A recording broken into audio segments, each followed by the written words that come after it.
All right, what's the topic? Yeah? Padma Mataji is here all. Okay. Where is Murthy Garu? Okay. Yes, I remember his Grihastha topic. మీరందరూ ఏం కంగారు పడిపోవద్దు, బాబోయ్ మళ్ళీ ఈవిడ ఒక కొత్త టాపిక్ స్టార్ట్ చేస్తారా ఏంటి. పాత అలవాటు కదా, హాఫ్ ఆఫ్ టాపిక్ వదిలేయడము, కానీ ఇది కంప్లీట్ చేస్తాను. యాక్చువల్గా నాకు ఆలోచన వచ్చింది కూడా ఇది ఆపేద్దామని. అంటే కృష్ణ జన్మాష్టమి వస్తుంది కదా, ప్రభుజీ అన్నారు ఏదైనా ఒక మంచి కృష్ణ కథ చెప్పొచ్చు కదా. మళ్ళీ మీ అందరి మొహాలు గుర్తొచ్చాయి, బాధపడతారని. హాఫ్ ఎందుకు, పూర్తి చేసిన తర్వాత కావాలంటే కృష్ణ కథ మొదలు పెడదామని. సో గత ఆదివారం మనం శ్రీమద్ భాగవతం 7వ స్కందము మనం చర్చిస్తున్నాము. నారద్ ముని యుధిష్ఠిర్ మహారాజ్ ఒక సంభాషణ. ఎలా యుధిష్ఠిర్ మహారాజ్ నారద్ మునికి చాలా మంచి విషయాలు అడిగారు. వనప్రస్థ ధర్మ అంటే ఏంటి, సన్యాస ధర్మ అంటే ఏంటి, గృహస్థ ఒక ధర్మ అంటే ఏంటి. అదే సందర్భంలో మాట్లాడుతూ ఆయన ఎన్ని మంచి విషయాలు చెప్పారు, ఏదైతే మన జీవితంలో కూడా ఆచరించడానికి ఉపయోగపడతాయి. ఎందుకంటే ఈ ప్రపంచంలో మోస్ట్లీ ఎవ్రీబడి మ్యారేజ్ చేసుకుంటారు, చాలా తక్కువ మంది బ్రహ్మచారి అని సన్యాసిగా ఉండిపోతారు. మనకి భగవంతుడితో శాశ్వతమైన సంబంధం ఉన్నప్పటికైనా ఈ ప్రపంచంలో ఉన్న వాళ్ళందరితో కూడా మనకు ఒక సంబంధం ఉంది. ఎప్పుడైతే ఈ ప్రపంచంలో ఉన్న వాళ్ళతో ఉన్న సంబంధం మనము సరిదిద్దము, సరిగ్గా ఉంచము, అప్పుడు భగవంతుడితో ఉన్న మన సంబంధంలో కూడా డిస్టర్బెన్స్ రావచ్చు. కనుక ఆ హారిజాంటల్ అండ్ వర్టికల్ రిలేషన్షిప్ మధ్యని ఎప్పుడైనా మనం సరిగ్గా బ్యాలెన్స్ మెయింటైన్ చేయాలి. అదే విషయం ఎక్స్ప్లెయిన్ చేస్తూ నేను మీ అందరికీ చెప్పాను, ఎలా శ్రీమద్ భాగవతంలో, రామాయణంలో, చైతన్య చరితామృతంలో మనం ఎంతో మంచి గృహస్థాల గురించి విన్నాము. అంబరీష్ మహారాజ్ అయినా, అది పాండవాలైనా, అది మన అత్రి అనూసూయ అయినా, కర్దామముని దేవహూతి అయినా, అద్వైత ఆచార్య సీతా ఠకురాణి అయినా, అందరూ ఎంత మంచి గృహస్థులుగా ఉండేవారు. అండ్ వాళ్ళొక అడుగుజాడుల్లోని వాళ్ళు చెప్పిన సూచనలుని మనము ఆచరిస్తే, వాళ్ళు ఏదైతే చేసుకున్నారో వాళ్ళు ఒక అనుసరణం చేసుకుంటే మన గృహస్థ జీవితంలో కూడా మనం సక్సెస్ఫుల్ అవుతాము. సో అప్పుడు నేను మీ అందరికీ ఇంకొక మాట కూడా చెప్పాను, ఎలా ఈ గృహస్థ ఆశ్రమం అనేది ప్రతి ఒక్క ఆశ్రమకి పునాది ఆశ్రమం.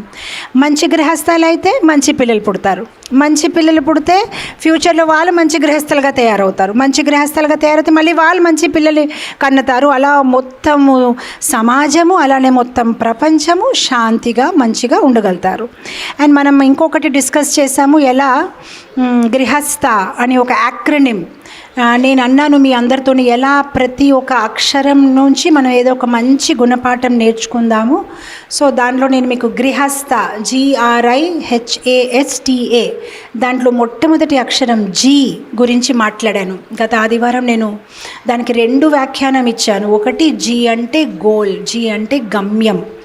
ఎలా మన జీవితం ఒక గమ్యము సరిగ్గా ఉంటే భక్తి జీవితం చాలా సునాయాసంగా కొనసాగుతుంది. కానీ మనమే కన్ఫ్యూజ్గా ఉంటే ముందుకి సరిగ్గా వెళ్ళలేము. సో మనము దాని ఒక హెడింగ్ కింద డిస్కస్ చేసాము, ఎలా పూర్వంలో వాళ్ళ దగ్గర సౌకర్యాలు లేనప్పటికైనా వాళ్ళ దగ్గర ఎంత సమయం ఉంది. వాళ్ళ దగ్గర MTR బాద్షా మసాలా లేదు, అసలు మసాలా దంచ రాయితోని వాళ్ళు మసాలా దంచుకోవాలి. మన దగ్గర మిక్సీస్ ఉన్నాయి, వాళ్ళ దగ్గర వాషింగ్ మెషిన్ లేదు. వాళ్ళు నది దగ్గరికి వెళ్ళిపోయి అలా బట్టలు క్లీన్ చేసేవారు. వాళ్ళ దగ్గర ఎటువంటి సౌకర్యాలు ఉండేవారు కాదు, సెల్ ఫోన్స్ లేదు, మషీన్స్ లేదు. కానీ కూడా వాళ్ళ జీవితంలో ఎంత ఆనందం ఉండేది, వాళ్ళ దగ్గర భగవద్భక్తి చేయడానికి ఎంత సమయం ఉండేది. ఇప్పుడు మనకి ఎన్ని సౌకర్యాలు ఉన్నప్పటికైనా మన దగ్గర సమయం లేదు. ఎందుకంటే మన గమ్యం అనేది క్లారిటీ లేదు, మనం కన్ఫ్యూజ్ అయిపోతాం. ఒక్కొక్కసారి భక్తి చేయాలనుకుంటాం, ఒక్కొక్కసారి వద్దు ఇది చేసుకోవాలనుకుంటాం. మొత్తం మీద మనం సరిగ్గా సమయాన్ని ఎక్కడికి కేటాయించలేకపోతున్నాం. తర్వాత మనం డిస్కస్ చేసాం G ఫర్ గ్రాటిట్యూడ్, ఎలా పరస్పర కృతజ్ఞ భావం పెంచుకోవడం, ఉంచడము. ఏ సంబంధాల కోసమైనా, అది గృహస్థ సంబంధమే కాకపోవచ్చు, ఏ సంబంధాల కోసం కూడా ఈ కృతజ్ఞ భావం పెంచుకోవడము చాలా అవసరం. ఈ ప్రపంచంలో మనకి కృతజ్ఞ భావం లేకపోతే మనం ఎప్పుడు నిరానందంగానే ఉంటాము. If somebody is not grateful then he is grateful. అంటే ఒక పెద్ద మూర్ఖుడు ఎవరికైతే కృతజ్ఞ భావం లేదు. సో మన దగ్గర ఏమున్నా కూడా దాంట్లో సంతోషించడము, మన దగ్గర ఏముంది దాని ఒక విలువ తెలుసుకోవడము అది చాలా చాలా ఇంపార్టెంట్. తర్వాత అదే ఒక సందర్భంలో నేను అది కూడా చెప్పాను, కృతజ్ఞ భావం ఉంచుకోవడమే కాదు, భావాన్ని వ్యక్తం చేసుకోవడం కూడా చాలా ఇంపార్టెంట్. గత ఆదివారం మనం 5 లాంగ్వేజ్ ఆఫ్ లవ్ గురించి డిస్కస్ చేసాము. ఎలా పరస్పర కృతజ్ఞ భావం తెలిపించాలంటే అది మాటల ద్వారా ఉండొచ్చు, సేవ ద్వారా ఉండొచ్చు, మనం వాళ్ళని ప్రేమించే ద్వారా ఉండొచ్చు, లేదంటే బహుమతులు ఇవ్వడం వల్ల ఉండొచ్చు. మనకి తెలియదు ఎవరు ప్రేమ తాలూకా భాష ఏంటి, అది తెలుసుకొని పరస్పర వాళ్ళతో వ్యవహారం చేయడం చాలా చాలా ఇంపార్టెంట్ అనమాట. So we have to be grateful. మన దగ్గర ఏదైతే ఉంది ఈ ప్రపంచంలో, వీఆర్ నాట్ హ్యాపీ. మన దగ్గర ఏమున్నా కూడా వీఆర్ ఆల్వేస్ కంప్లైనింగ్ అనమాట. మనకి ఎల్లప్పుడూ ఇతర ప్లేట్లో ఉన్న గులాబ్ జామున్ మన ప్లేట్లో ఉన్న గులాబ్ జామున్కైనా పెద్దదే కనిపిస్తుంది. మన దగ్గర ఎంత మంచి ఉన్నా కూడా తంది చాలా పెద్దది. మనకి ఎప్పుడైనా యువతలో ఉన్న గడ్డి ఇంకా పచ్చిగా ఉంది, నా దగ్గర ఉన్నది సరిపోలేదని మనకి ఒక భావంలో ఉంటుంది. అది సాధారణ మనుష్యుల ఒక స్వభావం. కానీ మనం భక్తిలో వచ్చినప్పుడు మనం శాస్త్రం చదివేసి ఆ స్వభావంని బయటికి తీసి పడేయాలి. ఏదైతే మన దగ్గర ఉంది దాన్ని ఆనందించాలి. నాకు గుర్తొస్తుంది, ఎలా ఒకతను ఒక సాధు దగ్గరికి వెళ్ళి మా ఇంట్లో చాలా చిన్న గది సరిపోవట్లేదు, ఎందుకంటే నేను, నా భార్య, నా పిల్లలు, మళ్ళీ మా అత్తగారు, మామగారు, అసలు గందరగోళంగా ఉంది, నాకు సరిపోవట్లేదు. అప్పుడు ఆ సాధు అన్నాడు, నా గుడిసె వెనక ఒక ఆవు ఉంది, ఆవుని తీసుకువెళ్ళు, చక్కగా ఆవుని సేవ చేయి, నీ సమస్యలన్నీ పోతాయి. ఆ ఆవుని తీసుకుని వెళ్ళాడు. ఒక 2 నెలల తర్వాత మళ్ళీ వచ్చాడు, స్వామీజీ మీరు అన్నారు ఆవుని తీసుకువెళ్తే నా సమస్యలన్నీ పోతాయి, కానీ ఆవుని తీసుకువెళ్ళడం వల్ల ఇంకా ఇరుకుగా ఉంది, ఎందుకంటే ఇప్పుడు నేను, నా భార్య, నా పిల్లలు, అత్తగారు, మామగారు, ఆవు పేడ మొత్తం అంతా చాలా గందరగోళంగా ఉంది. అయితే అవునా, అయితే ఇంకొక ఆవు ఉంది, తన్ని తీసుకెళ్ళి, ఈసారి నీ సమస్య ఎలాగైనా తీరుతుంది. మళ్ళీ ఇంకొక ఆవుని తీసుకెళ్ళాడు. మళ్ళీ 2 మంత్స్ తర్వాత వచ్చాడు, స్వామీజీ మీరు అన్నారు ప్రాబ్లం సార్ట్ అవుతుంది, కానీ ఇప్పుడు నేను, నా భార్య, నా పిల్లలు, అత్తగారు, మామగారు, 2 ఆవులు, వాళ్ళ పేడ చాలా సమస్య ఉంది. అవునా, అయితే ఒక పని చేయండి, ఆ 2 ఆవులు నాకు వెనక ఇచ్చేయండి. ఎప్పుడైతే 2 ఆవులు వెనక ఇచ్చేసాడు, కొన్ని రోజుల తర్వాత వచ్చి చాలా పొగుడుతున్నాడు, స్వామీజీ మీరు అంతర్యామి స్వామీజీ, నా ప్రాబ్లం సార్టెడ్ అయిపోయింది. ఎప్పుడైతే ఆవులు వెళ్ళిపోయాయి, ప్లేస్ ఉంది. ఇప్పుడు సాధువుకి నవ్వు వచ్చింది. అసలు ఫస్టే తన దగ్గర ఉన్న ప్లేస్కి తనకి ఆ విలువ తెలియదు. ఎప్పుడైతే ఆవులు వచ్చాయి ఇంకా ఇరుగ్గా ఉంది, ఆ తర్వాత ఎప్పుడైతే ఆవుల్ని పంపించేశాడు, ఫస్ట్ మనకి ప్లేస్ ఉండేది కదా, ఇప్పుడు ప్లేస్ ఉంది. సో మన దగ్గర ఏదైతే ఉంది ఎప్పుడు మనకి సంతోషంగా లేదు. మనకి ఎవరైనా ఒక ఆధ్యాత్మిక గురువు కావాలి, ఎవరైతే మన దగ్గర ఏదైతే ఉంది చూపించడానికి. మనకి మన దగ్గర ఉన్న వస్తువు చూడడానికి కళ్ళు లేదు. సో మనకి ఆ ఆధ్యాత్మిక గురువులు చూపిస్తారు, బాబు నీ దగ్గర ఉన్నది చాలు. సో ఇది ఒక చాలా ఇంపార్టెంట్ పాయింట్. మన జీవితంలో ఎల్లప్పుడూ మనం మన బ్యాంక్ బ్యాలెన్స్ గురించి ఆలోచిస్తున్నాము. నా బ్యాంక్ బ్యాలెన్స్ ఎంత ఉంది, కానీ వాట్ అబౌట్ బ్రెయిన్ బ్యాలెన్స్? మనం మనసు ఒక బ్యాలెన్స్, మన బుద్ధి ఒక బ్యాలెన్స్, దాని గురించి మనం ఆలోచించట్లేదు. మనం బ్యాంక్ బ్యాలెన్స్ పెరిగిందా లేదా అనుకుంటున్నాం, కానీ బ్యాంక్ బ్యాలెన్స్ పెరిగినా కూడా మన ఒక బుద్ధి తాలూకా బ్యాలెన్స్ పెరగకపోతే ఆ పెరిగిన బ్యాంక్ బ్యాలెన్స్ని కూడా ఎంజాయ్ చేసుకోలేము. మీరు కోవిడ్ సమయంలో చూస్తే బ్యాంక్ బ్యాలెన్స్ ఉన్న వాళ్ళకైనా బ్రెయిన్ బ్యాలెన్స్ ఉన్న వాళ్ళు ఎక్కువ ఆనందించారు. ఎందుకంటే బ్యాంక్ బ్యాలెన్స్ ఉన్నవాళ్ళు ఎక్కడ వెకేషన్కి వెళ్ళలేకపోయారు, అదే ఇంట్లో లోపల ఉండిపోవడం. కానీ ఎవరికైతే బ్రెయిన్ బ్యాలెన్స్ ఉంది వాళ్ళ ఆ సమయాన్ని సద్వినియోగించేసి ఆధ్యాత్మిక జీవితంలో ముందుకెళ్ళారు. భాగవతం చదువుకుంటూ, భగవద్గీత చదువుకుంటూ, మంచి మాటలు వింటూ, వాళ్ళ ఆలోచనని మంచిగా ప్యూరిఫై చేస్తూ, పవిత్రీకరించి ఎంత మంచిగా ముందుకెళ్ళిపోయారు. మీకు తెలుసో లేదో కానీ రీసెర్చ్ ప్రకారం కోవిడ్కైనా ఎక్కువ మంది సూయిసైడ్లో చనిపోతున్నారు ప్రతి సంవత్సరం. అంటే మనం కోవిడ్ అని అంతా గోలగోల చేసాం, కానీ WHO ప్రకారము సూయిసైడ్లో ఎక్కువ మంది ప్రతి సంవత్సరం చనిపోతున్నారు. ఎందుకు? దాని అర్థం ఏంటంటే బ్రెయిన్ బ్యాలెన్స్ లేదు. మన బ్రెయిన్ బ్యాలెన్స్ లేకపోతే కదా అలాంటి ఆలోచన వస్తుంది. ఇన్ఫ్యాక్ట్ కోవిడ్ టైంలో విడాకులు ఎక్కువ అయిపోయాయి. ఎందుకంటే కోవిడ్ వరకు ఏమైందంటే హస్బెండ్ అండ్ వైఫ్ కలిసి ఉండడానికి సమయం చాలా తక్కువ. ఎందుకంటే పొద్దున్న 9 గంటలకైనా 8 గంటలకి వెళ్ళిపోతాడు ఇతను, సాయంత్రం 6 గంటలకు వస్తారు. వాళ్ళు ఉన్నది చాలా తక్కువ సమయము, లేదంటే మేబీ ఒక సాటర్డే అండ్ సండే. ఇప్పుడు 24 hours 365 days ఒక్కరితోని ఒక్కరు ఉండిపోయి ఇతను ఇలా ఉంటాడా అసలు భరించలేక చాలామంది విడాకులు కూడా తీసుకున్నారు. బ్రెయిన్ బ్యాలెన్స్ లేదు. బ్యాంక్ బ్యాలెన్స్ ఉంది కానీ బ్రెయిన్ బ్యాలెన్స్ అది చాలా ఇంపార్టెంట్. మన దగ్గర ఏముంది, దానికి ఎప్పుడు సంతోషం లేదు, ఎప్పుడు చూసిన ఫిర్యాదులు, ఏ చేంజెస్ కన్నా అడాప్ట్ అవ్వలేకపోతున్నాము. బ్రెయిన్ బ్యాలెన్స్, నిజమైన బ్రెయిన్ బ్యాలెన్స్ అంటే మనం రెడీగా ఉండాలి. ప్రపంచంలో ప్రతిదీ ఎల్లప్పుడూ మారుతూనే ఉంటుంది, ఋతుల్లాగా. మనం ఏ ఋతువుని అయినా ఉంచుకోలేం కదా. ఎండ తర్వాత వర్షాకాలం, వర్షాకాలం తర్వాత మళ్ళీ చలికాలం, అది ఎలా మారుస్తూ ఉంటుంది. ఎలా అయితే అది మారుస్తున్నప్పటికైనా మనం ఒక సమతుల్యాన్ని మనం ఉంచుతాము. పర్వాలేదు, దీని తర్వాత ఇంకొకటి వస్తుంది. అలా జీవితంలో కూడా మనతో జరిగిన ప్రతి విషయాలు, సన్నివేశాలు, మనతో ఏదైతే జరుగుతుందో అది కూడా ఒక ఋతువులాగా పాస్ అయిపోతూ ఉంటుంది. సో ఎప్పుడైతే మనకి ఆ బ్రెయిన్ బ్యాలెన్స్ ఉంటుంది, మనం కంప్లైంట్ చేయము. అండ్ ప్రతి ఒక్క చేంజ్తో మనం అడాప్ట్ అవుతూ వెళ్ళిపోతూ ఉంటామన్నమాట. Things are changing. పూర్వంలో ఎలా ఉండేది దాన్నే మనం గట్టిగా పట్టుకుంటే అవ్వదు. లైక్ నేను మొన్ననే ఆదివారం క్లాస్తో చెప్తూ ఉంటున్నాను, మన ఒక గృహస్థ జీవన సంబంధంలో కూడా ఋతుల్లాగా మన ఒక ఈక్వేషన్స్ మారిపోతూ ఉంటాయి. యాజ్ ఏజ్ గోస్, ఏజ్తోని మాత్రం అది మారుతూ ఉంటుందన్నమాట. Now the world is very different. పూర్వంలో పిల్లలు కూడా తల్లిదండ్రులతో ఎలా ఉండేవారు, ఇప్పుడు వాళ్ళు ఎలా ఉంటున్నారు, చాలా డిఫరెన్స్ ఉంది. ఎవరైతే దాన్ని అడాప్ట్ చేసుకుంటారో వాళ్ళు సక్సెస్ఫుల్ అవుతున్నారు, ఎవరైతే అడాప్ట్ చేయలేకపోతున్నారో వాళ్ళు పెరిష్ అయిపోతున్నారు. ఆ దుఃఖంలోనే వాళ్ళు ఉండిపోతున్నారు. నౌడేస్ చిల్డ్రన్ అండ్ వాళ్ళ తల్లిదండ్రులతో ఉన్న ఈక్వేషన్ చాలా డిఫరెంట్గా ఉంది. పూర్వంలో పిల్లలంటే తల్లిదండ్రులు ఎంతగా గౌరవించేవారు. ఇప్పుడు చిన్నపిల్లలు కూడా తల్లిదండ్రులకి ఒకటే అంటారు, యూ డోంట్ నో ఎనీథింగ్. అంతేనా? అది మీకు ఎక్స్పీరియన్స్ ఉందో లేదో, మీకు ఏమీ తెలియదు. మొన్న మేము హంపి వెళ్ళినప్పుడు బెంగళూరు ఎయిర్పోర్ట్లో ల్యాండ్ అయ్యాము. మాతో పాటు రఘువంశీ కూడా ఉన్నాడు. మేము ల్యాండ్ అయిన వెంటనే అలా నడుస్తూ ఉంటే ఒక చిన్న బాబు వాళ్ళు నాన్నగారితో చెప్తున్నాడు, నాన్న దీనికి ఎయిర్పోర్ట్ అంటారు నాన్న, నీకేమీ తెలియదు, దీన్ని ఎయిర్పోర్ట్ అంటారు. అండ్ వాళ్ళ నాన్నగారు కూడా అవునరా అంటే ఇది బెంగళూరు ఎయిర్పోర్ట్, మీకేమీ అంటే ప్రతి మాట ముందు మాట తర్వాత నీకేమీ తెలియదు. చిన్న బాబు, 4-year-old బాయ్. నాన్నగారితో ఏం చెప్తాను, మీకేమీ తెలియదు. నేను అప్పుడే రఘువంశ చెప్పాను, చూస్తే తులసిరామ్ గుర్తొస్తున్నాడు, చూడు ఎలా మాట్లాడుతున్నాడు.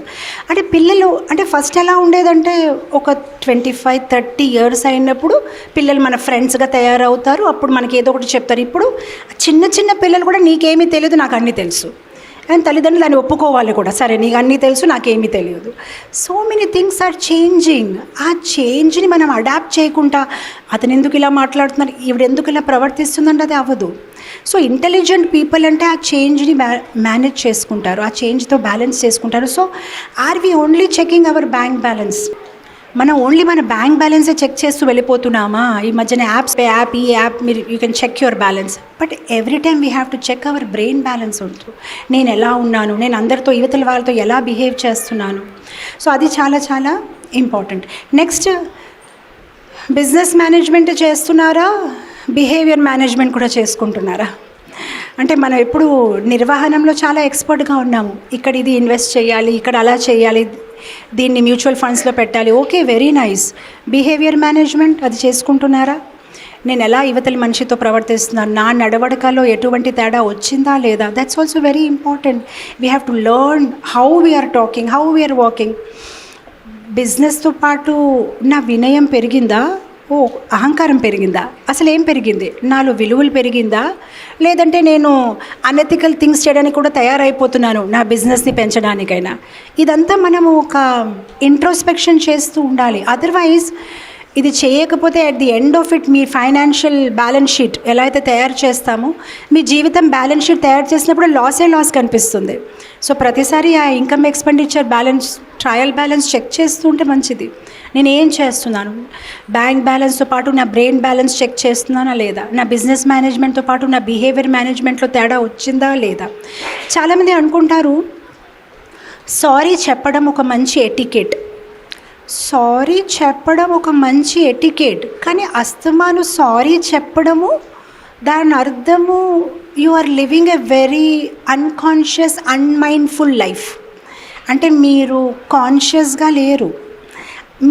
మీరు ప్రతిసారి మీ యొక్క డే టు డే లైఫ్లో సారీ అని చెప్పే అవకాశాలు వస్తున్నాయంటే మీరు ఎంత unconscious, what you say unconscious in Telugu, చేతన లేకుండా అచేతనతో జీవిస్తున్నారు.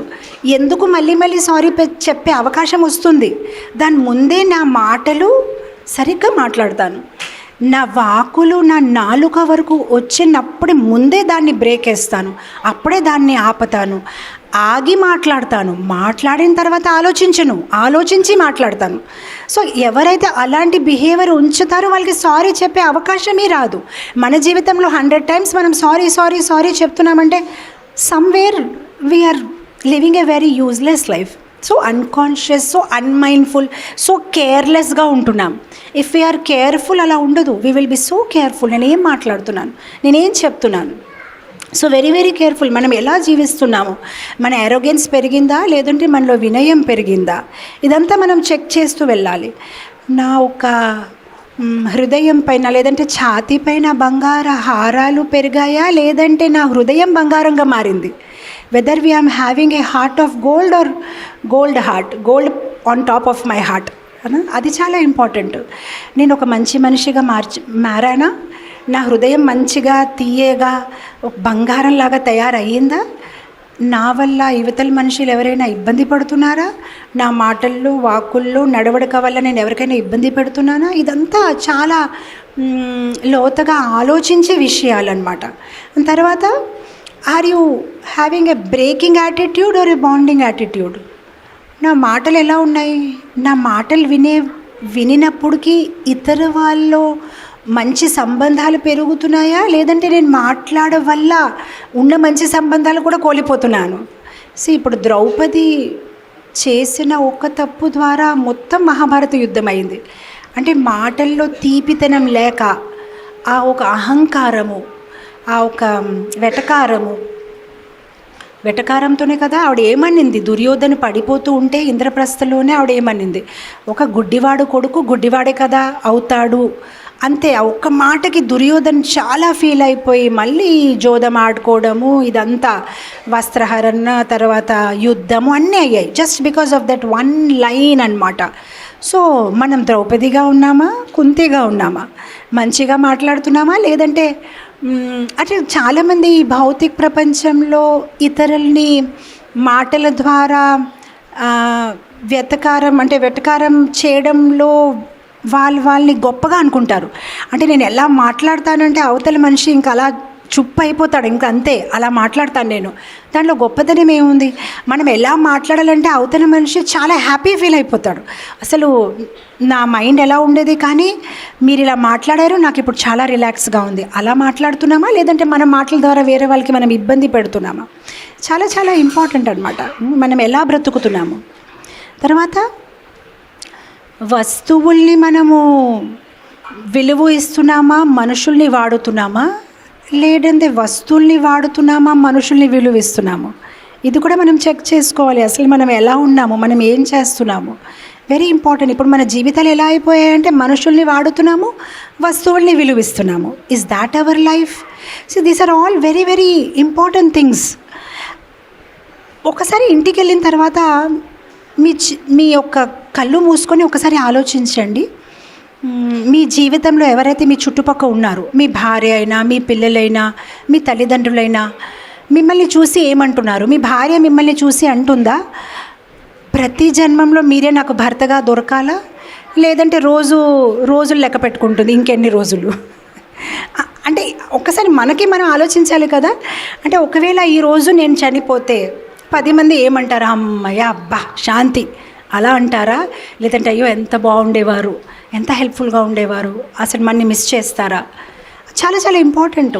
యాక్చువల్గా ఎవరైతే మనకి చాలా సన్నిహితంగా ఉంటారు, మన భార్య అయినా మన భర్త అయినా, అలా మన గురించి ఆలోచిస్తున్నారా? వచ్చే జన్మం కూడా ఒకవేళ ఉంటే ఇతనే నా భర్తగా ఉండాలి, ఈవిడే నా భార్యగా ఉండాలి, అలా ఆలోచిస్తున్నారా? ఎవరైనా అలా కాన్ఫిడెంట్గా చెప్పగలుగుతారా అవును మా భార్య అలా ఆలోచిస్తుందని? యాక్చువల్గా నేను మీ అందరితో షేర్ చేశానో లేదో నాకు గుర్తులేదు, కానీ మొన్న నేను ఆస్ట్రేలియా వెళ్ళినప్పుడు భాగవతం క్లాస్ అయిపోయిన తర్వాత ఒక అతను చేతు ఎత్తి క్వశ్చన్ అడిగారు. ఏంటి ఆ క్వశ్చన్ అంటే, మాతాజీ నేను విన్నాను 7 జన్మాల వరకు అదే భార్య కంటిన్యూ అవుతుంది, అది నిజమా కాదా? నేను కాదండి అని అలా ఇంకా పూర్తి చేయలేదు, కానీ ఏదో చెప్పాలనుకున్న కాదు అలా అవ్వదు అని చెప్పిన వెంటనే చప్పట్లు చప్పట్లు చప్పట్లు, ఎంత ఆనందం, ఎంత పొంగిపోయారు. నేను ఆలోచించాను దేనికి అంటే నా సమాధానంకే ఇంత ఆనందమా. అండ్ జెంట్స్ అందరూ చప్పట్లు అనమాట, లేడీస్ ఎవ్వరు చప్పట్లు కొట్టలేదనమాట, వాళ్ళందరూ ఇలా ఉన్నారనమాట. నాకు అప్పుడు మనసులో అనిపించింది, ఇప్పుడు ఏదేమైనా కూడా మన లండన్ అయినా ఆస్ట్రేలియా అయినా మన భారతీయ నారీలు ఎంత పాతివ్రత కలిగి ఉన్నారు చూడండి. జెంట్స్ అంతా పొంగిపోతే వాళ్ళు ఎంత శాంతంగా అలానే ఉన్నారనమాట, అలా వంగి అనమాట. అప్పుడు నేను వాళ్ళని కొంచెం హ్యాపీ ఫీల్ చేయడానికి వాళ్ళంతా ఎగరి చప్పట్లు కొడితే మీరు కొట్టండి అంటే, లేదు మాతాజీ మీకు చాలా బాధగా ఉంటుంది అని అన్నారు. నేను షాక్ అయిపోయిన, వాళ్ళకి ఎందుకు బాధగా ఉంటుందంటే వాళ్ళు ఏమన్నారు, ఆ సమాధానం వినండి.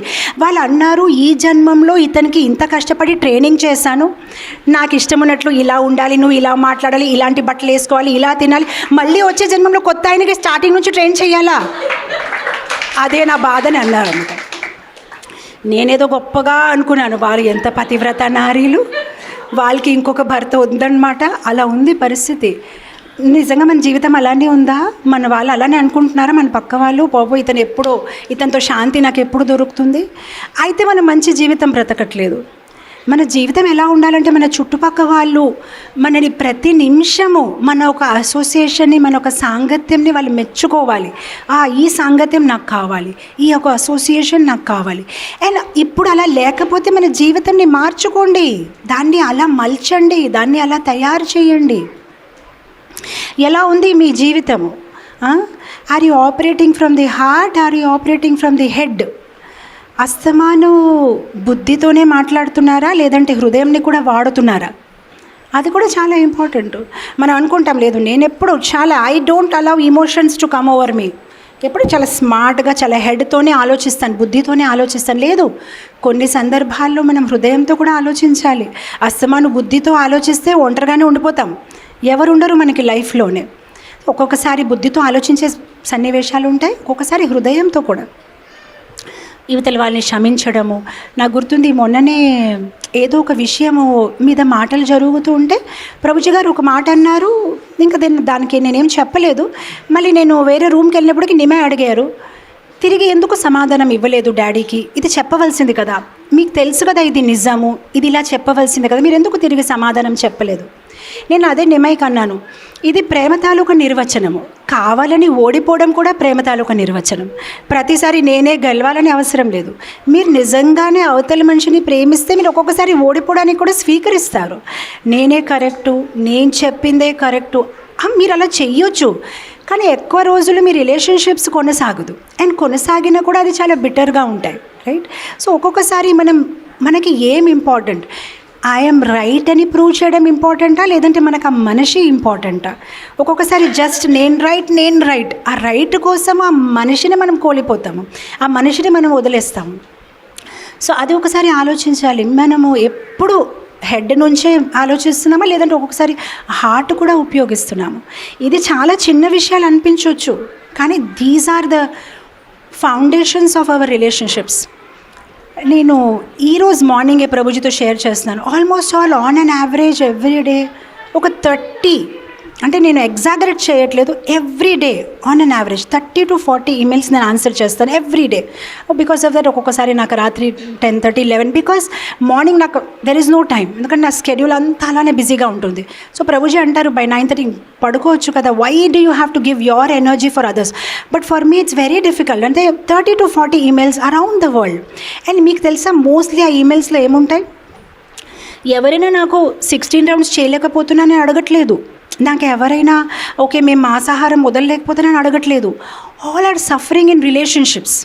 ఇలా ఉంది, అలా ఉంది, ఇలా ఉంది, అందుకోసం నేను భక్తి కొనసాగించలేకపోతున్నాను. అండ్ వాళ్ళు మాటలు వింటే చాలా ఇమ్మెచ్యూర్గా ఉండేవి, అండ్ అందుకోసం నాకు ఇంకా దయ వచ్చేస్తుంది. ఎందుకంటే ప్రాబ్లం ఏంటంటే there is a difference between adulthood and maturity. అంటే కొందరు అనుకుంటారు వయసు పెరిగే కాలం మెచ్యూరిటీ కూడా పెరగదండి. కొందరు చిన్న వయసులోనే కూడా చాలా మెచ్యూర్గా మాట్లాడతారు. మేబీ 30 years ఉండొచ్చు, కానీ వాళ్ళ ఒక ఆలోచన 70 years వరకు ఉంటుంది. కొందరు 60 years ఉన్నా కూడా ఆలోచన చిన్నపిల్లల వరకు లాగా ఉంటుంది.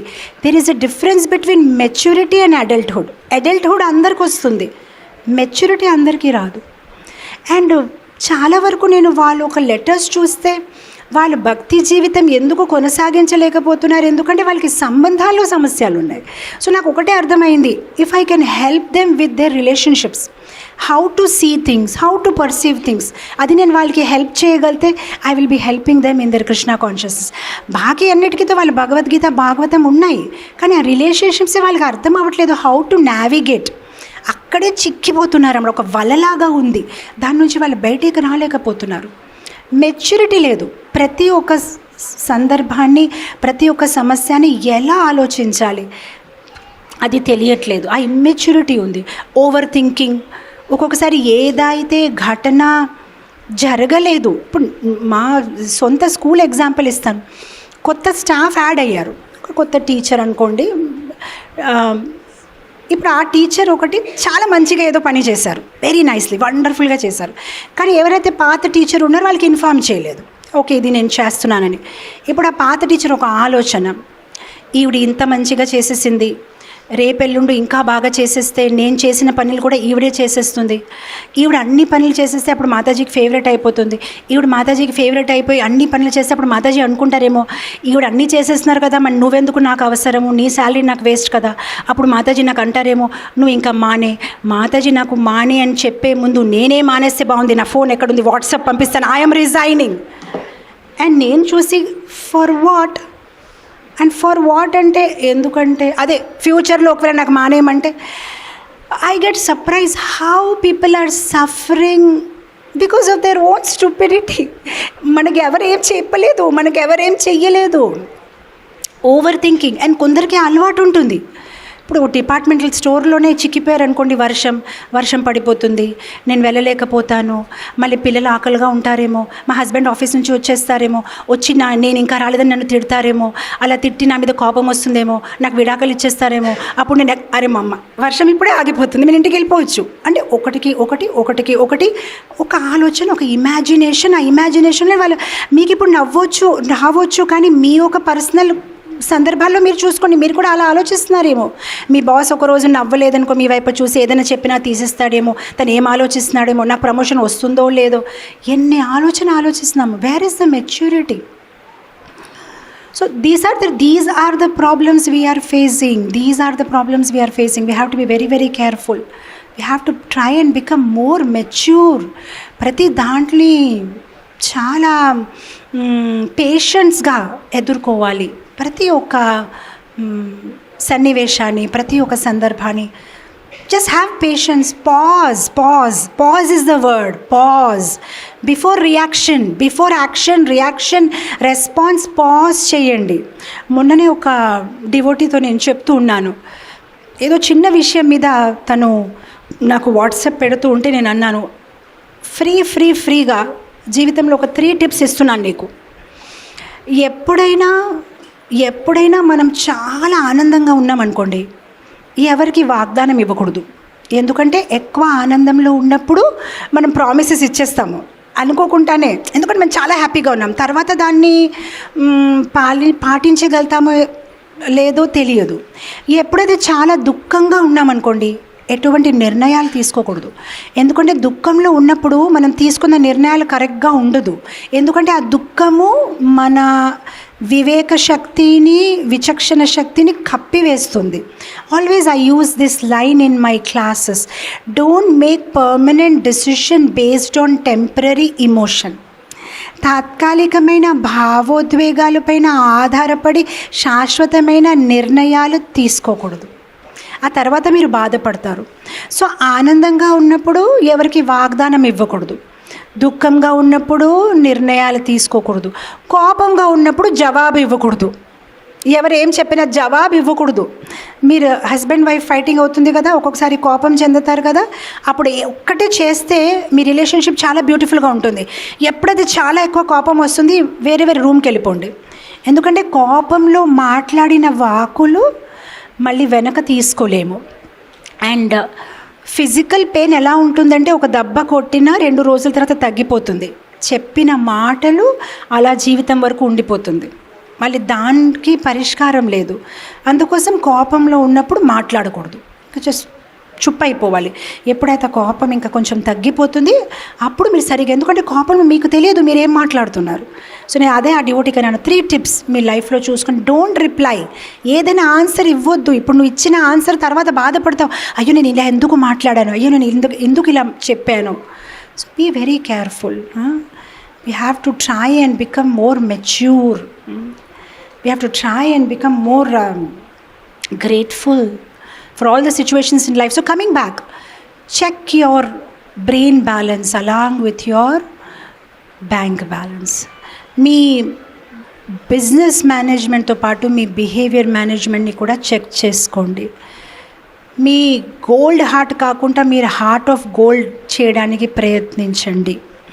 బ్రేకింగ్ యాటిట్యూడ్ కాకుండా మీ మాటల ద్వారా ఒక బాండింగ్ యాటిట్యూడ్, మీ ప్రవర్తన ద్వారా అందరితో మంచిగా ఉండండి.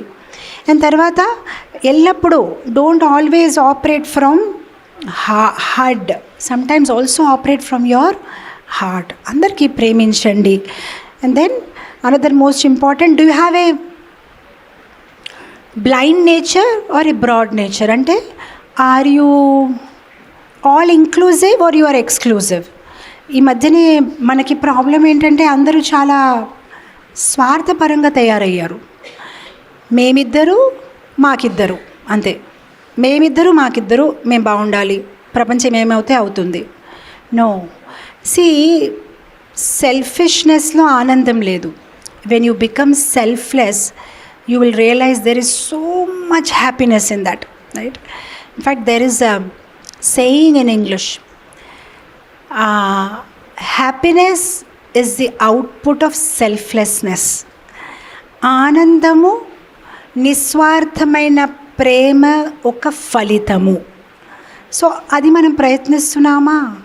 Are we trying to keep everybody in our life happy, including everybody, వసుదేవ కుటుంబము, అందరినీ ప్రేమిస్తున్నామా? లేదంటే మనం చాలా నేరోగా నేను నా కుటుంబము మేము బాగుండాలి? ఇదన్నీ చిన్న విషయాలు, కానీ ఆత్మ పరిశీలన చేసుకోవాలి. నేను ఎక్కడున్నాను, నా స్వభావం ఎలా ఉంది, రైట్? Very very important.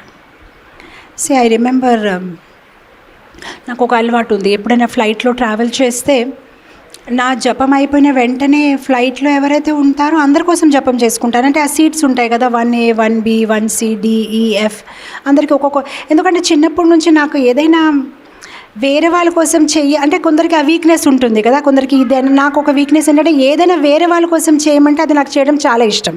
నా కోసమే చేయాలంటే నాకు అది అంత.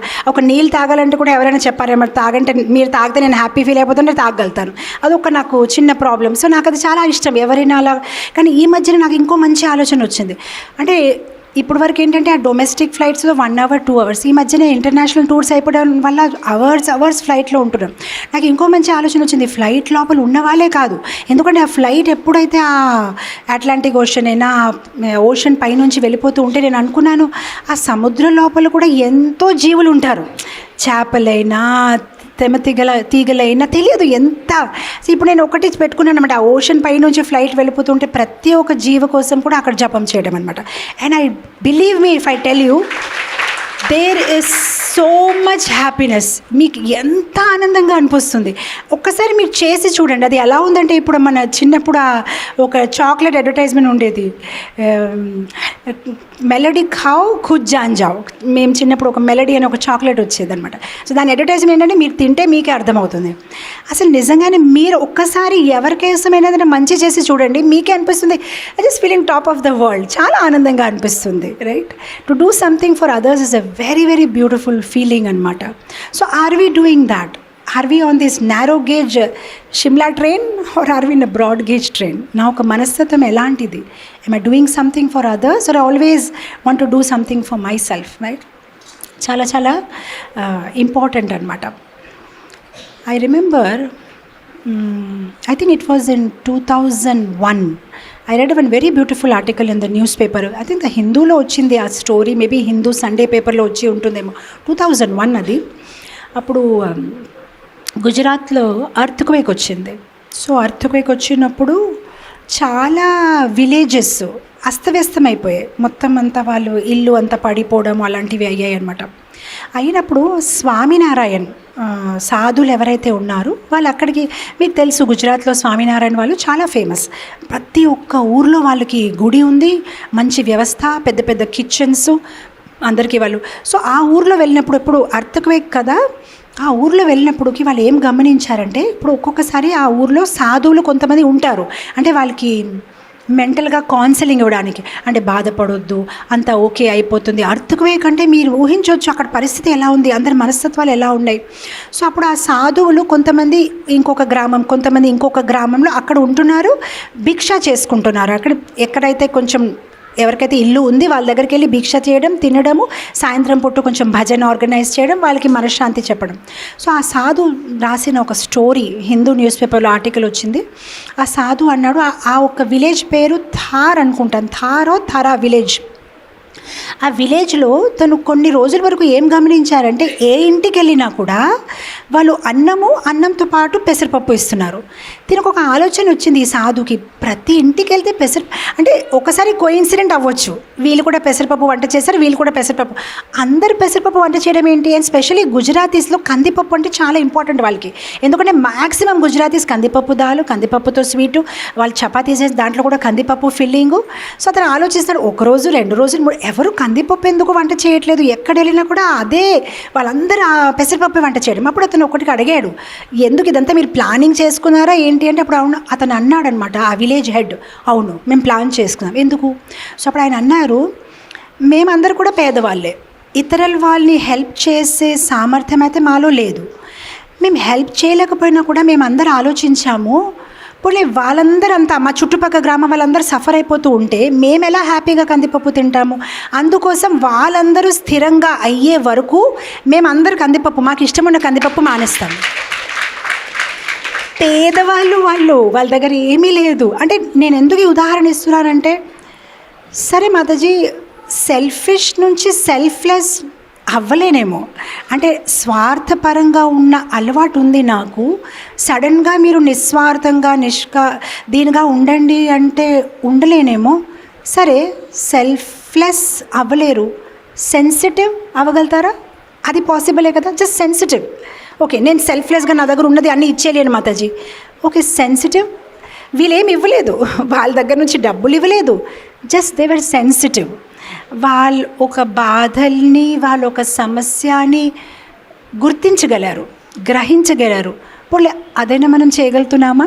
ఇతర వాళ్ళు సహాయం చేయలేకపోయినా are we at least being able to be sensitive to others needs, others emotions? అలా అయినా ట్రై చేద్దాం, అప్పుడు మెల్లమెల్లగా సెల్ఫ్లెస్ అని ఆ ఒక లెవెల్కి రాగలుగుతాము. అదైనా ట్రై చేద్దాం. ఈ రోజు నుంచి అదైనా ఒక సంకల్పం తీసుకోవచ్చు, I will try to be sensitive to others needs. నా చుట్టుపక్కల వాళ్ళు నా దగ్గర ఏం ఆశిస్తున్నారు, వాళ్ళ పరిస్థితి ఎలా ఉంది, వాళ్ళు ఏం భావిస్తున్నారు, వాళ్ళు ఏం ఆలోచిస్తున్నారు, అదైనా గ్రహించడానికి మనము. అండ్ దాంట్లో మన అప్బ్రింగింగ్ అండ్ మన తల్లిదండ్రులు ఒక చాలా ఇంపార్టెంట్ రోల్ ఉంది. నేను మొన్ననే మా స్కూల్లో అయిన చిన్న ఘటన, 2 days బ్యాక్ కొత్త కోఆర్డినేటర్ వచ్చారు, ఆవిడ ఎవ్వరికి టాయ్స్ అలౌ చేయట్లేదు. సో మొన్న ఒక అబ్బాయి క్లాస్ 1లో ఒక మంచి అందమైన బొమ్మ తెచ్చుకున్నాడు, ఆవిడ అన్నారు డోంట్ బ్రింగ్. మరుసటి రోజు మళ్ళీ తెచ్చాడు, ఆవిడ తీసేసుకున్న తర్వాత మధ్యాహ్నం పేరెంట్స్ పికప్ చేయడానికి వచ్చినప్పుడు, మేడం ఒకసారి ఆఫీస్కి రండి, మీ బాబు ఇలా టాయ్ తెస్తున్నాడు మేడం అంటే. ప్రాబ్లం ఏంటి మేడం, టాయ్ తెస్తే ఏంటి ప్రాబ్లం? ప్రాబ్లం ఏంటంటే మేడం, ఇతను టాయ్ తెస్తే మిగిలిన పిల్లలు ఉంటారు కదా, వాళ్ళు బాధపడతారు కదా, ఆ టాయ్ చూసి వాళ్ళకి లాగాలనిపిస్తుంది, లేదంటే చూడాలనిపిస్తుంది, లేదంటే వాళ్ళ నాన్న దగ్గరికి వెళ్ళిపోయి నాకు ఇలాంటి టాయ్ కొన్నాను, ఏదైనా అవ్వచ్చు, ఇంట్లో ఆడుకోండి, ఇలాంటి ఖరీదైన టాయ్స్ తేయకూడదు అని చెప్తే ఆవిడ చాలా కోపంగా వెళ్ళిపోయారు. అదేంటి మేడం, దాంట్లో కూడా మీకు సమస్య, టాయ్ ఇస్తే ఏంటి problem? Are we not being insensitive? అది చిన్న విషయం కానీ చాలా ఇంపార్టెంట్ విషయం. మీరు మీ పిల్లలకి టాయ్ ఇచ్చినప్పుడు ఏం నేర్పిస్తున్నారు? ఒరే నీ నాన్న ఎంత మంచి టాయ్ కొన్నాడు చూపించావా లేదా ఫ్రెండ్స్కి అని అలా అంటున్నారా? లేదంటే ఒరే ఈ టాయ్ నీ ఫ్రెండ్స్తో షేర్ చేసావా, వాళ్ళని కూడా కొంతసేపు ఆడడానికి ఇచ్చావా అని అలా నేర్పిస్తున్నారా? చాలా ఇంపార్టెంట్. ఇది మీ ఒక నేర్పడంలోనే ఆధారపడి ఉంది వాళ్ళ ఫ్యూచర్ ఆలోచన. ఎవరి తల్లిదండ్రులు అయితే చిన్నప్పటి నుంచి వాళ్ళకి ఇగో మనం అందరితో షేర్ చేయాలి, ఇగో మనం అందరికీ ఇవ్వాలి నేర్పిస్తే వాళ్ళు అలా తయారవుతారు. ఇగో మన అందరి దగ్గర లాగేయాలి వాళ్ళు లాగడమే నేర్చుకుంటారు. అది మనం నేర్పిస్తున్నామా లేదా? యాజ్ ఎ పేరెంట్ ఎప్పుడైనా మీ బాబుతో చెప్పాడా, ఇది చాలా బాగుంది, నీ ఫ్రెండ్స్తో షేర్ చేయి, ఇగో నేను ఇది కొన్నాను కదా, ఒక్కడే తినేయొద్దు, అందరికీ పంచు.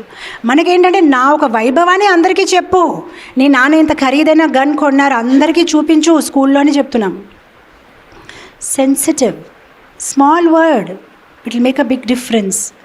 అండ్ ఈరోజు మీరు అనుకోవచ్చు మా దగ్గర డబ్బులు ఉంది, మేము ఎలానే ఉంటాం, దాంట్లో ప్రాబ్లం ఏముంది. మీరు మీ పిల్లలకి డీసెన్సిటైజ్ అంటే ఇలా ఇన్సెన్సిటివ్గా చేసేస్తే ఫ్యూచర్లో వాళ్ళు కూడా మీ వైపు ఇన్సెన్సిటివ్గానే ఉంటారు. ఆ తర్వాత మీరేం అడిగినా కూడా ఏంటి అని అలా అనుకుంటారు. కానీ మీరు సెన్సిటివ్గా ఉంటే ఫ్యూచర్లో వాళ్ళు మీ ప్రతి ద్వేగము వైపు సెన్సిటివ్గా తయారవుతారు. నాకు గుర్తుంది, చిన్నప్పుడు క్లాస్ 4 or 5లో ఉన్నాము. మా స్కూల్లోనే మా తల్లిదండ్రులు ఒక సిస్టమ్ ఏమి ఉండేదంటే, మార్నింగ్ మా ఫాదర్ దింపేస్తారు. సో మా స్కూలు అంటే మా ఇల్లు కూడా ఇస్కాన్ టెంపుల్ పక్కనే ఉండేది. సో మార్నింగ్ మంగళహారతికి వెళ్ళడము, మంగళహారతి వెళ్ళిన రోజు నాన్నగారు దింపేస్తారు. మంగళహారతి మేము వెళ్ళలేదంటే మేము వాక్ చేసే స్కూల్కి చాలా దగ్గరే ఉండేది. కానీ చిన్నప్పుడు మీకు తెలుసు వాక్ చేయడం ఎవరికి ఇష్టం ఉంటుంది, హ్యాపీగా నాన్నగారు దింపేస్తే హ్యాపీగా ఉండేది. సో మార్నింగ్ ఆయన దింపేవారు, మధ్యాహ్నం 3 o'clockకి మా స్కూల్ అయిపోతే నేను మా చెల్లి వాక్ చేసి ఇంటికి వెళ్ళిపోయేవారు. మా స్కూల్ పక్కనే ఒక హనుమాన్ టెంపుల్ ఉంది. ఆ హనుమాన్ టెంపుల్ అబాండన్ టెంపుల్, ఎవ్వరు ఉండరు, అంటే విగ్రహాలు అయితే ఉన్నాయి కానీ ఎవ్వరు వచ్చేవారు కాదు. ఒకరోజు మేము స్కూల్ నుంచి ఇద్దరు అలా వెళ్ళిపోతూ ఉంటే హనుమాన్ టెంపుల్ పక్కనే ఒక చిన్న కుక్క పిల్ల ఉందన్నమాట, చిన్న పప్పి. అది పప్పి చూస్తే మేము చాలా ఆకర్షణమైపోయాం. నేను మా చెల్లి కొంతసేపు అలా ఆడుకుంటున్నాం. ఆ పప్పి ఇంతే ఉంది, చాలా అందంగా ఉంది. అలా ఆడుతూ ఉంటే నాకు గుర్తొచ్చింది, నేను ఆ చెల్లితో చెప్పాను, అరే ఇంటికి వెళ్ళిపోదాము, మమ్మీ తిడతారు, ఎందుకంటే మా మదర్కి చాలా క్యాల్కులేషన్ ఉంటుంది. మేము 3:30కి బయలుదేరామంటే ఎంతసేపులో ఇంటికి రీచ్ అయిపోవాలి. 5-10 minutes ఇటు అవుతా ఆవిడ కొంచెం కంగారు పడతారు. ఇప్పటికే ఆలస్యం అయింది, చల్ వదిలేరా మనం వెళ్ళిపోదాము. సరే నా మాట వినేసి ఆవిడ వచ్చేసింది. కానీ ఆ చిన్న పప్పి మా వెనక వచ్చేస్తుంది. వచ్చేస్తే మా చెల్లి చాలా ఎక్సైట్ అయిపోయి, అక్క ఇది నా వెనక వచ్చేస్తుంది చూడు, నన్ను వదలట్లేదు. నాకు చాలా హ్యాపీ అనిపించింది, పోన్లే ఇంటికి తీసుకెళ్ళిపోదాము. ఎవరు లేరు, ఆ పప్పి కూడా పక్కన కూడా ఎవరు లేరు. అండ్ ఆ రోజుల్లో ఇప్పుడు మేము లంచ్ తీసుకుని వెళ్ళినప్పుడు బాస్కెట్, ఇప్పుడు పిల్లలు చాలా మోడర్న్ బాస్కెట్స్ కానీ మిల్టను సెల్లో, కానీ మా బాస్కెట్ సింపుల్ ఆ జాలీ బాస్కెట్ ఉంటుంది. దాన్ని చాలా క్షేమంగానే ఆ బాస్కెట్ లోపల పెట్టేసాం ఆ కుక్క పిల్లని. హ్యాపీగా ఇంటికి తీసుకెళ్ళి మా మదర్ చూపించినప్పటికీ అసలు మేము ఎంత ఎక్సైటెడ్గా ఉన్నాం. ఆ కుక్క పిల్ల అనమాట, ఎంత బాగుంది, ఇంతే ఉంది, చిన్నగా అందంగా. మా మదర్ అంటే ఫస్ట్ ఆఫ్ ఆల్ అసలు రోడ్ నుంచి ఇలా పికప్ చేసి వచ్చేసారు.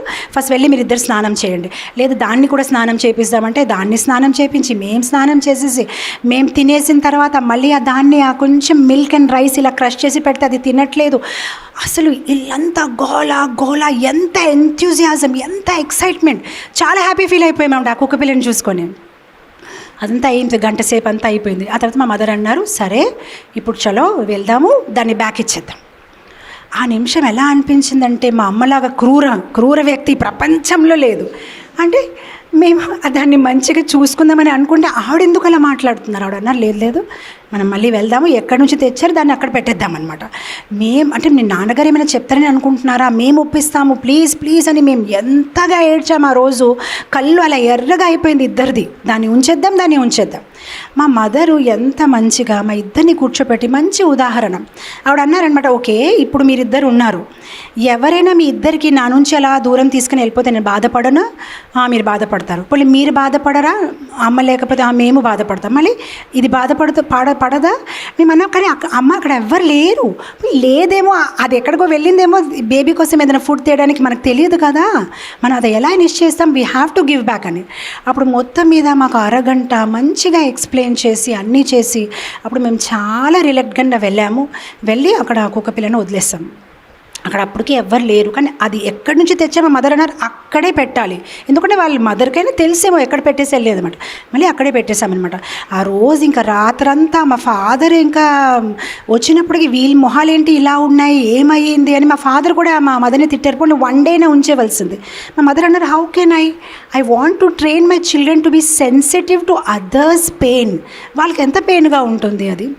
So that is important. As తల్లిదండ్రులు మనం అది నేర్పించకపోతే పర్వాలేదులే, మా అమ్మాయి, fathers usually very attach to daughters కదా, మా అమ్మాయి ఏడుస్తుంది ఉంచేద్దాం అని అనుకుంటారు కదా ఫాదర్స్. మన మదర్ సెడ్ నో, అది sir no, we have to give back. అప్పుడు 2-3 రోజుల వరకు కూడా మేము స్కూల్ నుంచి దాన్ని ఎలా చూసామో, ఆ తర్వాత అది ఎక్కడ పోయింది తెలియదు. మేబీ ఆ ప్లేస్ నుంచి చేంజ్ అయిపోయారేమో. Small things in life. అది అయ్యింది 4th and 5th క్లాస్లో. ఇప్పుడు కూడా నాకు ఆ ఇన్సిడెంట్ గుర్తుంది. అవతల వాళ్ళు ఏం ఫీల్ అవుతారో ఆలోచించాలి ఎల్లప్పుడూ. నేను చేసిన చిన్న పనికి, నేను మాట్లాడిన చిన్న మొక్కకి అవతల వాళ్ళు ఏం ఫీల్ అవుతారు. If we cannot be selfless, at least let's be sensitive. Very very important. So యాక్చువల్గా we were here G for grateful and I came after some other topic. G for grateful. మనం ఎల్లప్పుడూ మన దగ్గర ఏదైతే ఉంది దాంట్లోనే మనము ఆనందంగా ఉండాలి. What ever lord has given, lord exactly knows what we need.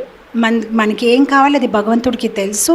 ఒకవేళ మనకి మనం అనుకోవచ్చు మేబీ ఇది ఉంటే బాగుండేది, అది ఉంటే బాగుండేది, but Krishna has his own plan. Whatever we have to be grateful. Sometimes we don't understand what we have. We need some sadhu, some intervention to explain to us what we already have. See main problem actually మనందరం మంచి వాళ్ళే, మనకి తెలుసు కూడా ఇది నాకు చాలు. కానీ కల్చరలీ మనకు అలా కండిషన్ చేశారు. These are all culturally promoted ideas by media and all. ఇంకా ఉండాలి, ఇలా ఉండాలి, ఇలా ఉంటే బాగుంటుంది, మనకు అలా ట్రైన్ చేసేసారు. బిగ్ కార్ అంటే హ్యాపీ, బిగ్ హౌస్ అంటే హ్యాపీ, బిగ్ ఫోన్ అంటే హ్యాపీ. ఆ మీడియా ద్వారా. లేదంటే యాక్చువల్గా మనం ఆనందంగానే ఉన్నాము,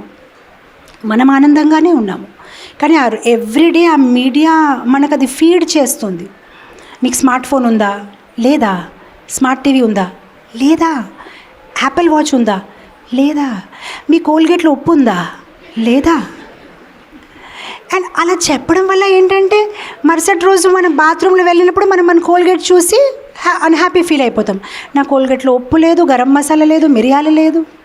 అరే బాబు, మీ కోల్గేట్లో ఏమీ అవసరం లేదు, ఉన్నది చాలు. కానీ మనం ఇప్పుడు ఫీల్ అయ్యాం, ఎందుకంటే వాళ్ళు అన్నారు కదా. 10 సార్లు విన్నాం, మీ కోల్గేట్లో ఉప్పుందా.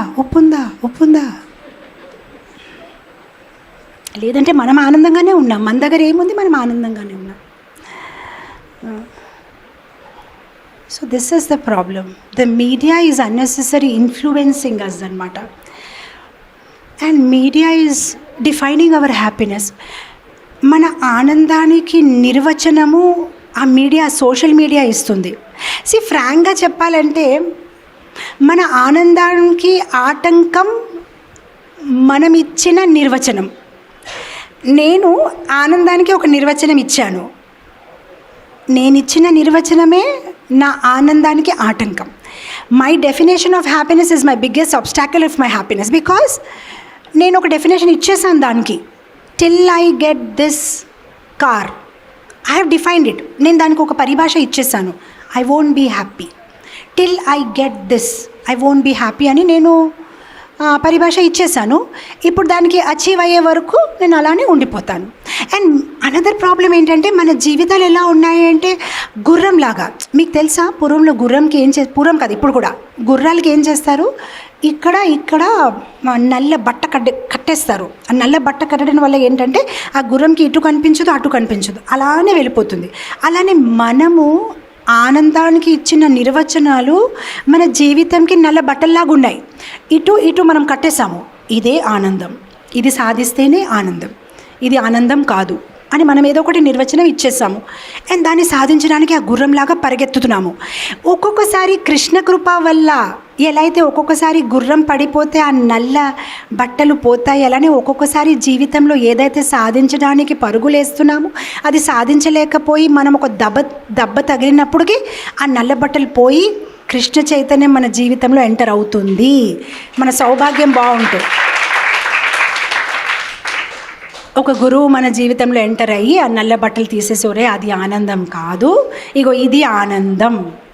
ఆ అవకాశం అందరికీ, అది అరుదైన అవకాశం, అందరికీ దొరకదు. అది దొరికిందంటే అది మన ఒక సౌభాగ్యం. లేదంటే మనం ఈ ఒక వలలోనే ఉన్నాము. Right, this is happiness, this is how I will be happy. Right.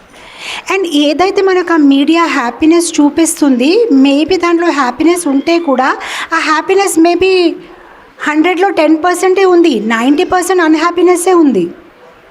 What is that verse in Bhagavad Gita? పరిణామే విషతుల్యం. స్టార్టింగ్లో చాలా ఆనందంగా కనిపించిన తర్వాత అది నిరానందమే, అది విషమే. కానీ అది మనకి అట్రాక్ట్ చేస్తుంది, దాని వెనుక మనము పరుగులు తీస్తున్నాము. ఈరోజు మార్నింగ్ అనిరుద్ధ్ ఒక చిన్న విషయం మీద ఒక ఆర్గ్యుమెంట్ కూడా కాదు, నేను చెప్పొచ్చు, ఒక డిస్కషన్ అయ్యింది. This guys are all this generation, this on regard to my health, నా ఆరోగ్యం గురించి ఏదో ఒక డిస్కషన్ వస్తే ఇది మీరు తినాలి, ఇది తింటే సంథింగ్. సో నేను అన్నాను, ఓకే దీంట్లో ఇది బాగుంటే 90% ఇది బాగాలేదు, సంథింగ్ ఆ డిస్కషన్స్ వచ్చింది అనమాట. డిస్కషన్ వచ్చినప్పుడు తను అంటున్నాడు, కానీ ఇది బాగుంది కదా, ఇది చూడండి, మీకు దీని బెనిఫిట్ తెలియట్లేదు. సో అప్పుడు నేను తనకి ఒక వాట్సాప్ పంపించాను. So I was telling that నీ ఆర్గ్యుమెంట్ ఎలా ఉందంటే,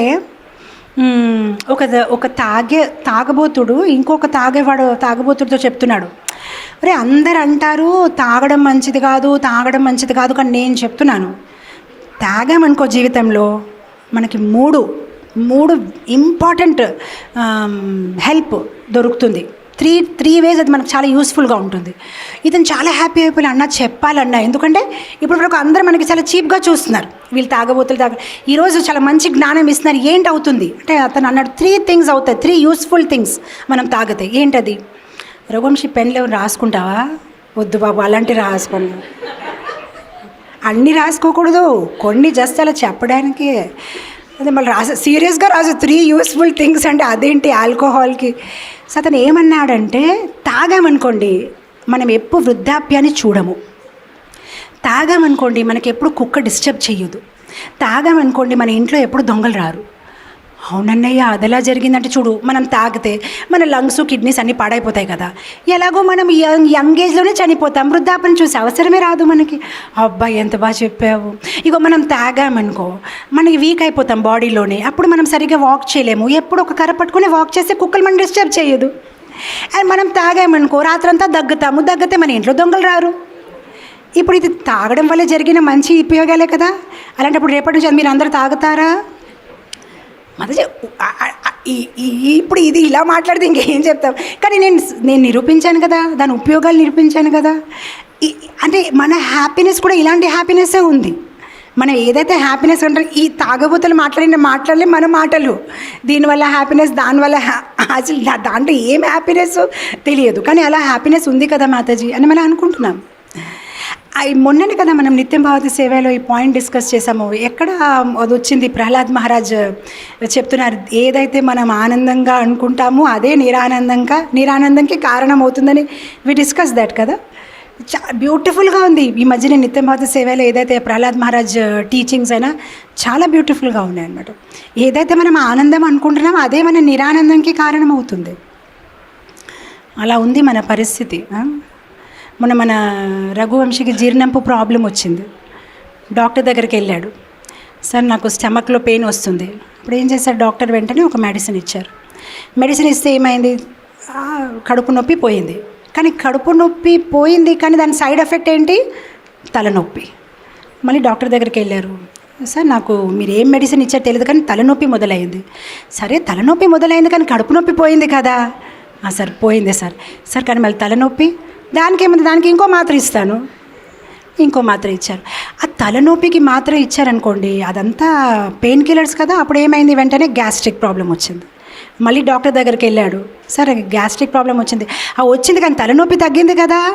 అది తగ్గింది సార్. దాంట్లో ఏముంది? గ్యాస్ట్రిక్ యాంటాసిడ్ తీసుకో. ఇప్పుడు ఈ యాంటాసిడ్ తీసుకొని, ఆ తలనొప్పి మెడిసిన్ తీసుకొని, ఆ కడుపు నొప్పి మెడిసిన్ తీసుకుని, ఇదంతా మెడిసిన్ తీసుకుని తనకి స్ట్రెస్ వచ్చేసింది. ఆ స్ట్రెస్ వచ్చేసి మళ్ళీ సార్ నాకు చాలా స్ట్రెస్, దానికేముంది నేను స్ట్రెస్కి మెడిసిన్ ఇస్తాను కదా, స్ట్రెస్కి ఇచ్చారు. ఇదంతా చూసేసి కీర్తికి హెడేక్ వచ్చి మైగ్రేన్ వచ్చేసింది. ఇన్ని మెడిసిన్స్ ఏంటి అని. మొత్తం మీద అసలు అదంతా మెడిసిన్ తీసుకొని అతను కడుపు నొప్పి పోవట్లేదు. మళ్ళీ డాక్టర్ దగ్గరికి వెళ్ళిపోయి, సార్ మీరు చెప్పారు కానీ నాకు ఇంకా కడుపు నొప్పి వెళ్ళలేదు. అప్పుడు డాక్టర్ అంతా ప్రిస్క్రిప్షన్ చూశారు, తలనొప్పికి దీనికి దానికి. అప్పుడు డాక్టర్ తిట్టారు, మళ్ళీ ఇన్ని మాత్రలు తీసుకుంటే కడుపు నొప్పి రాదా? ఈ అన్ని మాత్రలు మానేసి యోగా చేసుకోవచ్చు కదా అని అన్నారండి. అప్పటి నుంచి నిత్యం భారతి సేవ మానేసి యోగాస్ మొదలుపెట్టారు. అప్పుడు తను డాక్టర్కి అడిగారు, సార్ మళ్ళీ ఇదే మాట ఫస్ట్ డే వచ్చినప్పుడే చెప్పవలసింది కదా సార్, యోగా చేసుకోండి అంటే. మళ్ళీ అది నీకు చెప్తే నాకు తలనొప్పి రాదా? ఎందుకన్నా డబ్బులు, నా జీతము కదా. అది ఆనందం అంటే ఆ రోజు అదే చెప్పాను కదా, అది నిత్యం పాద సేవలో చెప్పింది మీ అందరి కోసం రిపీట్ చేశాను, ఎందుకంటే మీరు జాయిన్ అవ్వట్లేదు కదా. అది ఎగ్జాక్ట్గా ఇదే చెప్పారు ప్రహ్లాద్ మహారాజ్, నేను చెప్పిందే. దీనికోసం అది, దానికోసం అది, దీనికోసం అది, చివరికి ఏది పోలేదు, ఇప్పటికే అన్ని ప్రాబ్లం ఉన్నాయి. అది మన సమస్య. This is our life. ఇలా గోలుగా I should tell you one very beautiful story. చాలాసారి చెప్పి ఉంటాను. ఒక రాజు వాళ్ళ మంత్రి రాత్రిపాటు తిరుగుతున్నారు. మొత్తం అంతా ప్రజల్లో అందరు హ్యాపీగా ఉన్నారా లేదా అని. ఒకరు చూస్తే ఇద్దరు భార్యాభర్తలు ఒక గుడుసు లోపల ఉంటున్నారు, చక్కగా పాటలు పాడుతున్నారు, చాలా ఆనందంగా ఉన్నారు. అప్పుడు వెంటనే ఆయన అన్నారనమాట, రాజుగారు అన్నారు, నా దగ్గర ఇంత పెద్ద భవనం ఉన్నా నాకు ఆనందం లేదు. మేము ఎప్పుడు చూసినా భార్యాభర్తలు మేము కొట్లాడుతూ ఉంటాం, వీళ్ళ దగ్గర ఏం లేదు, చిన్న గదిలో ఉంటున్నారు, కానీ వీళ్ళెందుకు ఇంత ఆనందంగా ఉన్నారు? మినిస్టర్ అన్నారు, దాని సమాధానం చెప్తాను, ఒక 2 months నాకు టైం ఇవ్వండి. సరే అన్నారు. ఈ మినిస్టర్ ఏం చేశారు, ఆ లోపల 99 బంగారు నాణ్యాలు ఒక సంచిలో వేసి వాళ్ళ ఇంటి ముందు పెట్టేశాడు. ఇప్పుడు ఏమైంది, వాళ్ళు ద్వారం తీశారు, ఇదేంటి ఇక్కడ సంచిలో ఏముంది చూసుకున్నారు, చూసుకొని తీస్తే బంగారు నాణ్యాలు. హ్యాపీ ఫీల్ అయిపోయారు, ఓకే మనం చాలా పేదవాళ్ళగా ఉన్నాము, మన దగ్గర ఈ బంగారు నాణ్యాలు వచ్చారు, చలో వెరీ హ్యాపీ అని. అప్పుడు దాన్ని లెక్క పెట్టాలి కదా, ఇప్పుడు పెట్టుకోవాలి కదా లాకర్లో. లెక్క పెట్టుకున్నారు, లెక్క పెడితే 99. అప్పుడు వాళ్ళ భార్య చాలా తిట్టింది, అంటే ఉంటే 100 ఉంటాయి, లేదంటే 50 ఉంటాయి, 99 ఎందుకు ఉంటాయి? మీరు ఆ సంచిని లాగినప్పుడు ఎక్కడో పడేసి ఉంటారు, వెతుకోండి. ఇద్దరు కలిసి మొత్తం అంతా వెతుకున్నారు కానీ దొరకలేదు. మొత్తం మీద వాళ్ళు కొంచెం దుఃఖంగా ఉన్నారంటే 99 100 లేదు, పోనీ కష్టపడదాం, ఎలాగనే 99కి 100 చేద్దామని. ఇప్పుడు ఎంత కష్టపడిపోతున్నా 2 months తర్వాత రాజా మంత్రి అదే దారి నుంచి వెళ్ళిపోతూ ఉంటే వీళ్ళు భవనం ఇప్పుడు చాలా పెద్దగా ఉంది, అన్ని సౌకర్యాలు ఉన్నాయి, కానీ ఇంకా భజన పాడట్లేదు, ఆనందం లేదు, ఇద్దరు కొట్లాడుతున్నారనమాట. అప్పుడు రాజా అన్నారనమాట, ఏమైంది, వీళ్ళేంటి ఇలా తయారైపోయారు? అప్పుడు మంత్రి అన్నారు, లేదండి వీళ్ళు కూడా మీ 99 క్లబ్లో వచ్చేసారు, 99 క్లబ్ మెంబర్స్. ఇంకా మన జీవితం కూడా అలానే ఉంది కదా, 99 నుంచి 100 చేయడానికి ఆ ఒక తపనలో ఉన్నాము. యాక్చువల్గా మనకి 99 చాలు, కానీ 100 అయిపోతే ఒక రౌండ్ ఫిగర్ అయిపోయేది కదా, ఒక రౌండ్ ఫిగర్. ఆ రౌండ్ ఫిగర్ కోసం లైఫ్ అంతా బర్బాద్ అయిపోతుంది. సో యాక్చువల్లీ దీని ఒక పరిష్కారం ఏంటంటే satisfaction is the key to happiness. Actually satisfaction is not an emotion, satisfaction is a conscious decision. సంతృప్తి అనేది ఒక భావోద్వేగము కాదు, సంతృప్తి అనేది బుద్ధితో మీరు తీసుకున్న నిర్ణయము. ఇది అలా ఈజీగా రాదు, బుద్ధితో తీసుకున్న నిర్ణయము. నా దగ్గర ఏదైతే ఉంది నాకు చాలు, ఇది మీరు బుద్ధితో తీసుకోవాలి, మనసుతో తీసుకోలేరు. ఏ దిల్ మాంగే మోర్లాగా ఈ మనసు ఇంకా కొంచెం ఇంకొక 6 months, ఇంకొక 1 year అని మన మనసు అంటుంది, కానీ మన బుద్ధితో తీసుకోవాలి ఈ నిర్ణయం. No, I am having enough, నాకు ఇంకా వద్దు. We should learn to say no, we have to learn to say no, right? So satisfaction is the key to happiness. We have to learn to say no. We have to learn to focus on the things that we already have. మన దగ్గర చాలా ఉన్నాయి. మన main problem ఏంటంటే మన దగ్గర ఏదైతే ఉంది మనం దాన్ని చూడట్లేదు. We are not looking at that. See, వస్తువుల యొక్క విలువ తెలుసుకోవడం మంచిది. వస్తువులు ఒక విలువ తెలుసుకోవడం మంచిది. విలువ ఉన్న వస్తువులు మన దగ్గర ఉంచుకోవడము అది ఇంకా తెలివైనది. కానీ మన దగ్గర ఉన్న విలువైన వస్తువులు విలువ తెలుసుకోవడము అర్థం చేసుకోవడం అది ఆనందం. I don't know if you understood or not. To know the value of things is intelligence. To have them is even better. But to know the value of the valuable things that you're already having is happiness. You got it? అర్థం అవ్వలేదు అనుకుంటాను అందరూ. కొంచెం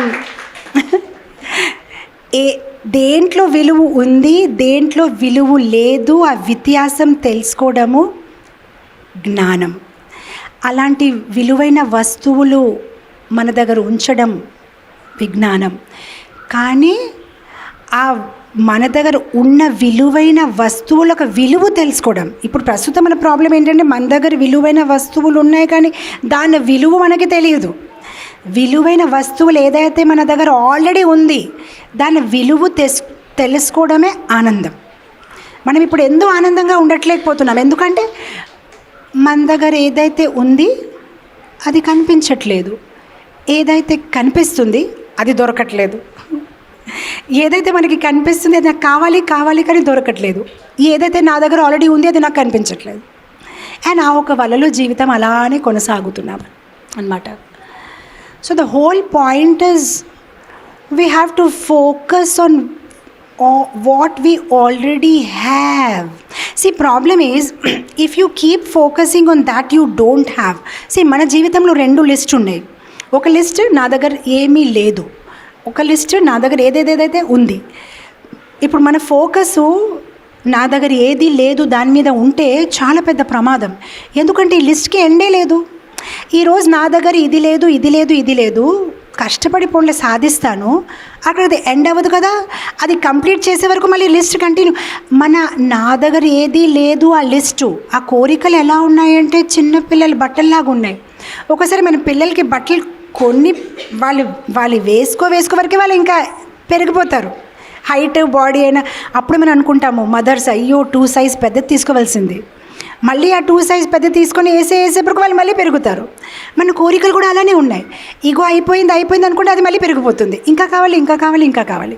so ఈ list చూడకుండా ఈ list ఏదైతే నా దగ్గర ఉంది దాని మీద ఫోకస్ చేయాలి. ఎవరైతే దాని మీద ఫోకస్ చేస్తున్నారో they can live a life of happiness. Are we doing that right? So to value things of value that we have, that is a discipline of mind. It's a discipline of mind and that leads to happiness. నా దగ్గర ఉన్న విలువైన వస్తువుల తాలూకా విలువ తెలుసుకోవడము అది ఒక విజ్ఞానము, అది ఒక క్రమశిక్షణ, డిసిప్లిన్ ఆఫ్ ది మైండ్ అంటాం కదా. ఒక క్రమశిక్షణ ఉండాలి జీవితంలో, ఒక డిసిప్లిన్ ఉండాలి. That is the discipline of mind. That's the austerity of mind. Mind మీకు చెప్తుంది ఇది కావాలి అది కావాలి అది కావాలి. Keep it under discipline. This I have and focus on that. And when we do that lead to happiness అన్నమాట. కానీ మన మైండ్ ఏం చేస్తుంది, మన దగ్గర ఏదైతే ఉంది దాని మీద పడకుండా ఏదైతే లేదు. మన నాలుక కూడా ఒక అలవాటు చూడండి. మన టీత్లో ఏదైనా స్టక్ అయిపోతే మీరు చూడండి, మీరు ఎవరితో మాట్లాడినా మీరు ఏం చేసినా అది ఎప్పుడు వరకు అయితే వెళ్ళదు, మన నాలుక అక్కడే టచ్ చేస్తూ ఉంటుంది అనుకోకుండా కూడా. మనం అలా ఆఫీస్లో బిజీ ఉన్నా కూడా ఎక్కడి వరకు అయితే అది వెళ్ళదు అలా టచ్ చేస్తూనే ఉంటుంది. అలా మన మైండ్ కూడా అలానే ఉంది. మన దగ్గర 100 థింగ్స్ ఉంటాయి కానీ ఏదైతే మన దగ్గర లేదు మన మైండ్ అక్కడికే వెళ్ళిపోతుంది. అక్కడికే ఇది ఉంది కానీ అది లేదు కదా, అది లేదు ఇది లేదు అది లేదు. కానీ మన ఏది ఉంది దాని మీద మైండ్ వెళ్ళట్లేదు. ఏ రోజైతే దాని మీద మైండ్ వెళ్తుంది will become very happy. So 2 things మనం కంప్లీట్ చేసాం మన గృహస్థ యాక్రోనింలో. జీ ఫర్ గోల్, మన జీవితం ఒక గోల్ ఏంటి దాన్ని నిశ్చయించాలి. And second G for gratitude, మన దగ్గర ఏదైతే ఉంది దాని ఒక కృతజ్ఞతలు తెలుపుకోవాలి. మన దగ్గర ఏదైతే ఉంది దాన్ని మనము సంతోషంగా దాన్ని స్వీకరించాలి. Now we'll go to another one and then I will close it here. It's already GRIHASTA బాకీ చేస్తాను, ఎప్పటికైనా కంప్లీట్ చేస్తాను. ఎప్పుడో తెలియదు కానీ చేస్తాను. I don't know what will happen next Sunday. What is the date next Sunday? 27th. I have class on 27th. I think. Okay, so G and then I will do 1 hour. లేదంటే మీరు అనుకుంటారు last Sunday కూడా G, ఈ Sunday కూడా G, ఇంకెన్ని Sunday జీలో ఉండిపోతారు. Or start చేసి వదిలేస్తారు.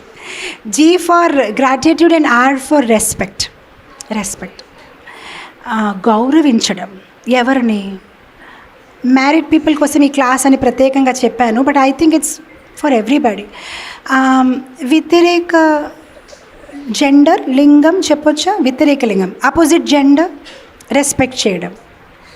మామూలుగా మామూలుగా మన సాధారణ వ్యవహారంలో కూడా, మన డే టు డే లైఫ్లో కూడా ఏమైనా బరువు అయిన వస్తువు ఉన్నా, మనం ఎక్కడైనా ప్రయాణం చేసినా, మనం ఏదైనా చేసినా మనం వెంటనే అంటాం, అయ్యో మాతాజీ దాన్ని ఎత్తలేరు, మనం ఎత్తుకోవాలి, ఇది బరువుగా ఉంది కదా. అంటే what are we doing?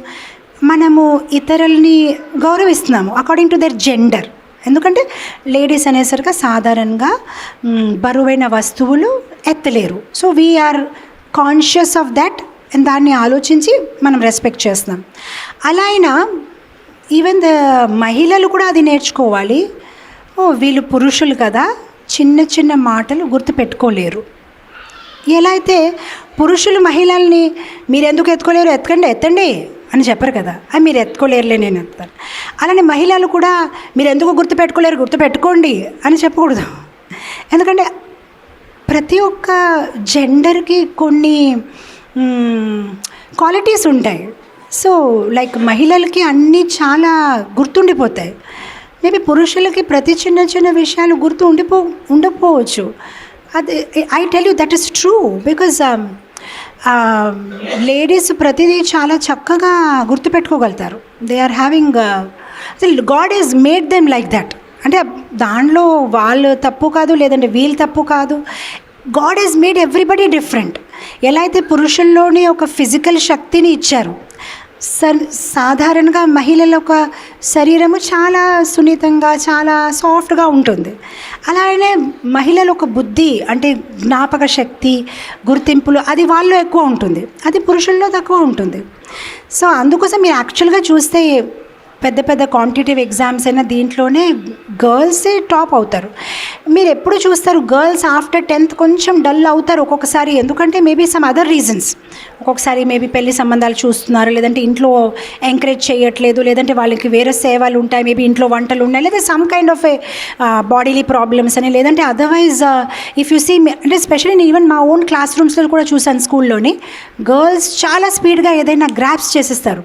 Boys కొంచెం ఆటల్లోనే ఉంటారు, ఇటు చూస్తారు అటు చూస్తారు, పెన్సిల్లో ఆడుకుంటారు, అంత ఫోకస్ చేయలేరు అనమాట. సో ప్రతి ఒక్క జెండర్కి, ప్రతి ఒక్క లింగానికి ఒక స్పెషాలిటీ ఉంటుంది. ఎలా అయితే జెంట్స్ ఎక్స్పెక్ట్ చెయ్యరు లేడీస్ దగ్గర బరువు ఎత్తుకోగలుగుతారని, అలానే లేడీస్ కూడా జెంట్స్ దగ్గర అది ఎక్స్పెక్ట్ చేయకూడదు. ప్రతి చిన్న విషయాలు గుర్తు చేసుకోవాలి కదా, గుర్తు పెట్టుకోవాలి కదా, చెయ్యలేరు. పర్పస్గా కాదు, ఇది పర్పస్ఫుల్ కాదు, అది వాళ్ళు అలానే ఉంటారు అంతే. చిన్న చిన్న విషయాల్ని వాళ్ళు పట్టించుకోరు, రైట్. అండ్ లేడీస్కి ఆ జ్ఞాపక శక్తి బాగుంటుంది. అందుకోసం నేను చాలాసారి నా క్లాస్లో అదే చెప్తూ ఉంటాను. యాక్చువల్గా లేడీస్ ఒక స్వభావం చాలా మంచిది. వాళ్ళు చాలా ఈజీగా ఎవరికైనా క్షమించగలుగుతారు కూడా, అండ్ క్షమించేస్తారు కూడా. వాళ్ళు క్షమిస్తారు కానీ మర్చిపోరు. మీకు ఎలా, ఎప్పుడు, ఎందుకు క్షమించారో అది గుర్తుపెట్టుకుంటారు, అంతే ప్రాబ్లం, ఇంకేం లేదు. సో వాళ్ళకి అది గుర్తుండిపోతుంది. మీరు 1982లో మీ ఆడపడుచుకి ఏమి ఇచ్చారు, వాళ్ళ పెళ్ళిలో మీరు ఏం మాట్లాడారు, అప్పుడు మీరు ఎలాంటి కుర్తా వేసుకున్నారు, అది వాళ్ళు గుర్తుంటుంది. సో ఎప్పుడైతే ఫైటింగ్ వచ్చినప్పటికీ వాళ్ళు ఫుల్ డేటాతో రెడీగా ఉంటారు. మీరు డేటా లేకుండా అలా ఉండిపోతారు. అదెప్పుడు జరిగింది, ఇదెప్పుడు జరిగింది, ఆవిడకి ఇప్పుడు కూడా అది గుర్తుంది అని వాళ్ళు అప్పుడు ఫైటింగ్లో డిఫెన్స్లెస్ అయిపోతారు. ఎందుకంటే వాళ్ళకి డేటా లేదు, కంప్లీట్గా ఇక్కడ ఇరేజ్ అయిపోయింది, డేటా ఫుల్ ఖాళీ. వీళ్ళకి ఏంటంటే డేటా ఫుల్గా ఉంటుంది. అలా చెప్పారు, ఇప్పుడు మీకు గుర్తులేదా, అప్పుడు మా అమ్మగారితో మీరు ఇలా మాట్లాడారు, అలా మాట్లాడారు, మా నాన్నకి మీరు ఇలా చెప్పారు అని ఇతను అలా ఉండిపోతాడు. So different. So I tell you, sometimes I feel that generally all ladies are nice, but I tell you, to work in or to have an organization where only ladies are working, it's a very big challenge. And I feel that if sometimes some man is put into that kind of situation, I think that is the biggest punishment he can get. ఎందుకంటే very difficult to deal with ladies, very difficult. నేను మొన్ననే ఏదో మాటల్లోనే నేమైతే చెప్తూ ఉన్నాను, నువ్వేంటి బాగా చదవట్లేదు, నువ్వు ఇలా బాగా చదవలేదనుకో, చివరికి నువ్వు డివైన్ టచ్ మేనేజ్ చేసుకోవాలి. అమ్మ ఏం చెప్పినా డివైన్ టచ్ మేనేజ్ చేయాలని చెప్పొద్దమ్మా. ఇక్కడ అంత బ్యాడ్గా ఉందా నా స్కూల్ అంటే, అమ్మో బాబోయ్, ఆ లేడీస్తో మీరు ఎలా డీల్ చేస్తారమ్మా, ఈవిడ ఎలా ఎందుకు చెప్పింది, ఆవిడ అలా ఎందుకు మాట్లాడింది, ఇదంతా నేను అంత పేషెన్స్గా నేను వినలేను. సో నేను అదే అన్నాను, అవును, ఎవరికైనా పెద్ద పనిష్మెంట్ ఇవ్వాలంటే కంప్లీట్గా ఫుల్ లేడీస్తో ఉన్న ఆర్గనైజేషన్లో వాళ్ళకి ఇన్ఛార్జ్గా పెట్టుకోవాలి. ఇంకా వాళ్ళ బ్రతుకు ఒక రకంగా అయిపోతుంది అనమాట అసలు. ఎందుకంటే వాళ్ళకి ప్రతి చిన్న విషయాల్లో వాళ్ళు ఫీల్ అయిపోతారు. ప్రతి చిన్న విషయాల్లో మీరు వాళ్ళకి స్మైల్ ఇవ్వకపోతే కూడా ఫీల్ అయిపోవచ్చు. ఏదైనా అయిపోవచ్చు అసలు. అండ్ ఎవ్రీడే అదొక కొత్త రకంగా ఉంటుందన్నమాట. మనకి తెలియదు విషయాలు జరిగిపోతాయి అనమాట. So difficult and so challenging. Very easy to work with men, ఎందుకంటే వెరీ సింపుల్. ఇది చేసేయాలా, ఓకే చేసేస్తాం మాతాజీ, ఇంక అయిపోయింది. ఆవిడకెందుకే చెప్పారు, ఆవిడకెందుకు వాటర్ బాటిల్ పట్టుకోమన్నారు, అలా కూడా నాతో జరుగుతాయి. మీకు తెలియదు నా బాధలు ఎవరికి చెప్పుకోవాలి. మాతాజీ నా వైపు చూడలేదు. మాతాజీ సెల్ ఫోన్ నేను పట్టుకున్నాను, మీరు పోయినసారి పట్టుకున్నారు కదా, నేను బాటిల్ పట్టుకోలేదు. అప్పుడు కనీసము నయం వాళ్ళు నన్ను లాగట్లేదు. ఓన్లీ నా బాటిల్స్, నా సెల్ ఫోన్లు, నా పుస్తకాలు లాగుతారు, చేతులు లాగట్లేదు ఇప్పటివరకు. ఓకే, హ్యాపీగానే ఉంది. వైజాగ్ డ్యూటీస్ ఆ వరకు చాలా బాగానే ఉన్నారు. కానీ అలాంటి చిన్న నాకు అలాంటి ఆలోచన కూడా నాకు రాలేదు. నేను ఎవరికి సెల్ ఫోన్ పట్టుకోమన్నాను, ఎవరికి బాటిల్ పట్టుకోమని, నేను ఎవరితో మాట్లాడుతూ నాకు తెలియదు. కానీ దానికి మళ్ళీ నాకు వాట్సాప్లో వచ్చేస్తాయి, మీరు అలా వాటర్ బాటిల్ ఆవిడకి ఎందుకు ఇచ్చారు. సో నేను చెప్తున్నాను, డియర్ పురుషులు, యు ఆర్ వెరీ లక్కీ. మీ ఆర్గనైజేషన్లో ఎప్పుడు లేడీస్కి హైర్ చేయకూడదు. Always keep men, you will progress in life. Ladies only for భక్తి. ఏదైనా మంచి భక్తి భజన్ కార్యక్రమాలు ఉంటే వాళ్ళని పిలవచ్చు, మంచిగా పాడతారు. కానీ వాళ్ళతో డీల్ చేయడం చాలా, unless and until those ladies become Vaishnavis, స్త్రీలు కాదు, ఎప్పుడైతే వాళ్ళు వైష్ణవుల కింద మారిపోతారో then they will be beautiful women. Why?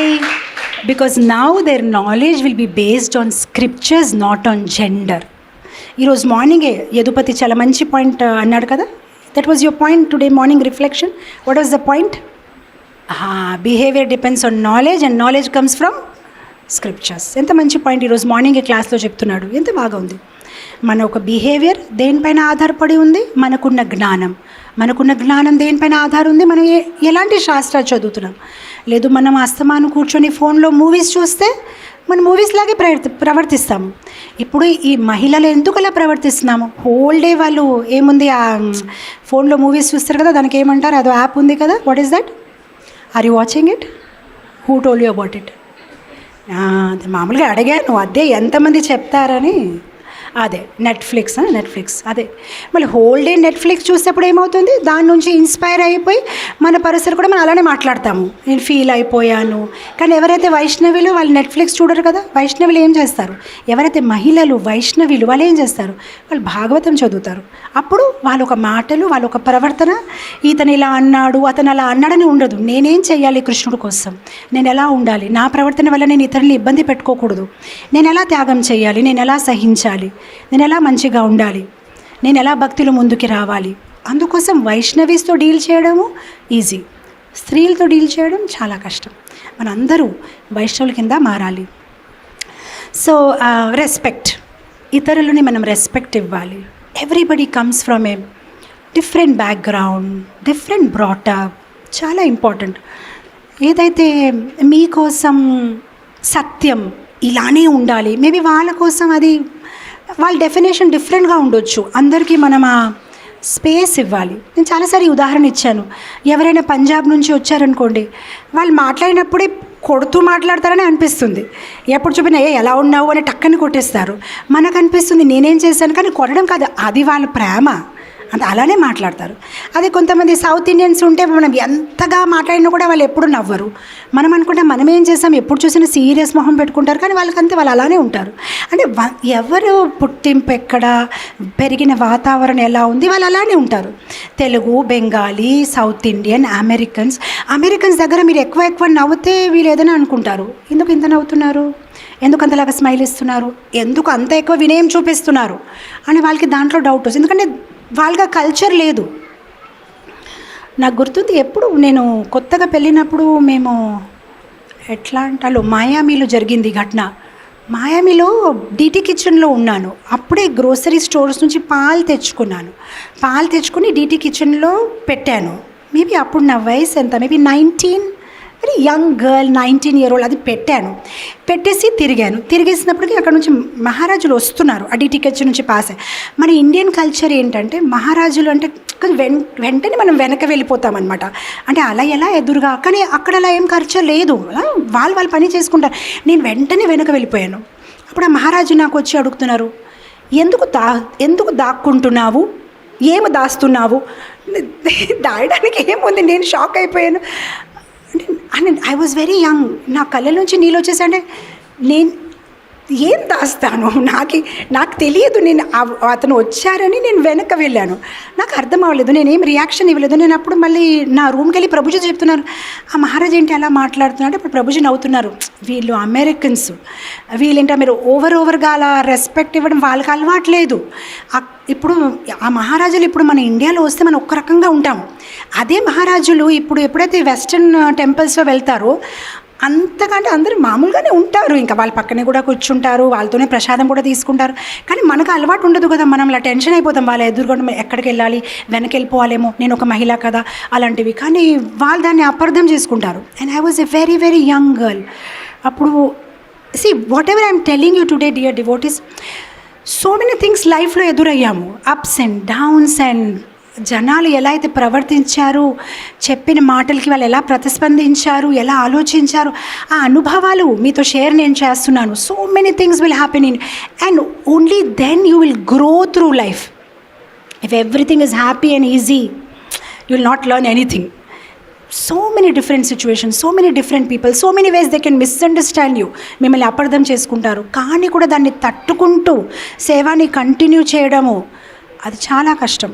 నేను నా ఓన్ లైఫ్లో వైజాగ్ ఇస్కాన్లో కూడా చూసాను, చిన్న చిన్న అసౌకర్యాలకే భక్తులు సేవ మానేస్తారు, చిన్న చిన్న అండ్ అఫ్కోర్స్ మేబీ కొందరు అనుకోవచ్చు నా కోసం అది చిన్న అసౌకర్యం, మేబీ ఆ భక్తుడి కోసం అది చాలా పెద్ద అసౌకర్యం, మేబీ ఉండొచ్చు, అది నా పర్సెప్షన్. ఎందుకంటే నాకు ఒక్కొక్కసారి అనిరుద్ధ్ కూడా తిడతారు, మీరు అండ్ డాడీ మీరు పాయినర్స్ కదా, మీరేమనుకుంటారంటే ఒక్క మనిషి 10 మంది చేసే పనులు ఒక్కడే చేసుకోవాలి, కానీ ఇప్పుడు అలా చెయ్యలేము, ఓన్లీ లిమిటెడ్గానే జనాలు చేయగలుగుతారు.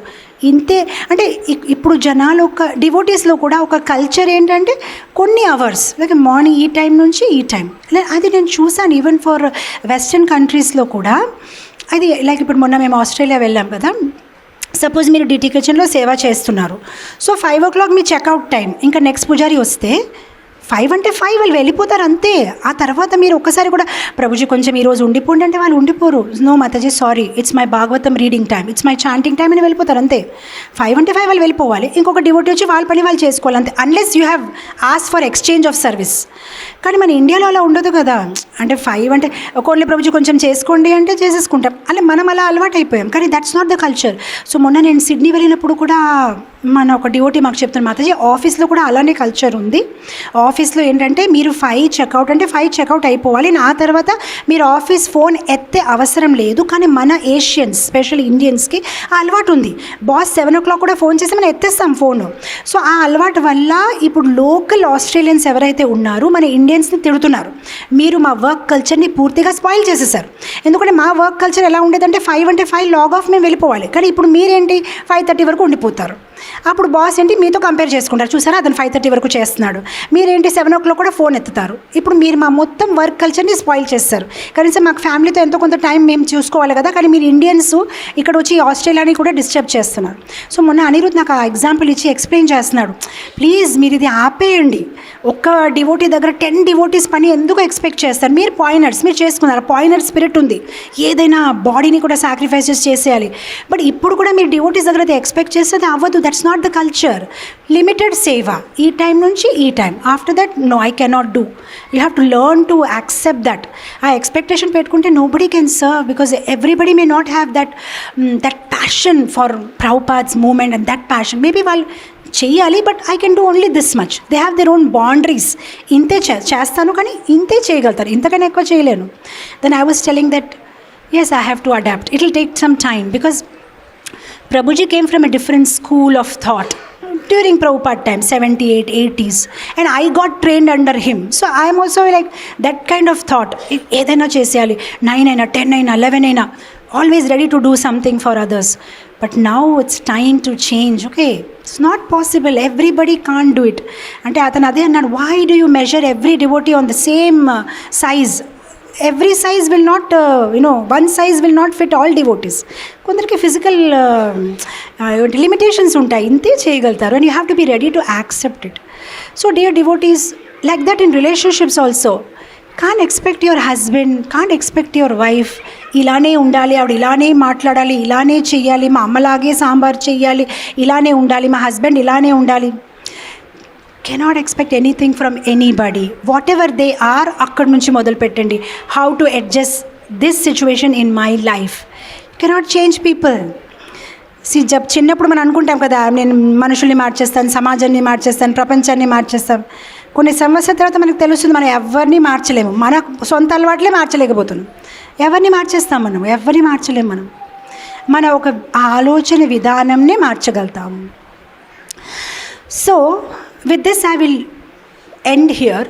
వచ్చే ఆదివారం ఒకవేళ వీలైతే దీన్ని కంటిన్యూ చేస్తాను, లేదంటే నాకు తెలియదు, కానీ ఎప్పటికైనా ఇది నేను కంప్లీట్ చేస్తాను. మనం G కంప్లీట్ చేసాము, Rలో మనం రెస్పెక్ట్ అని చర్చించాము.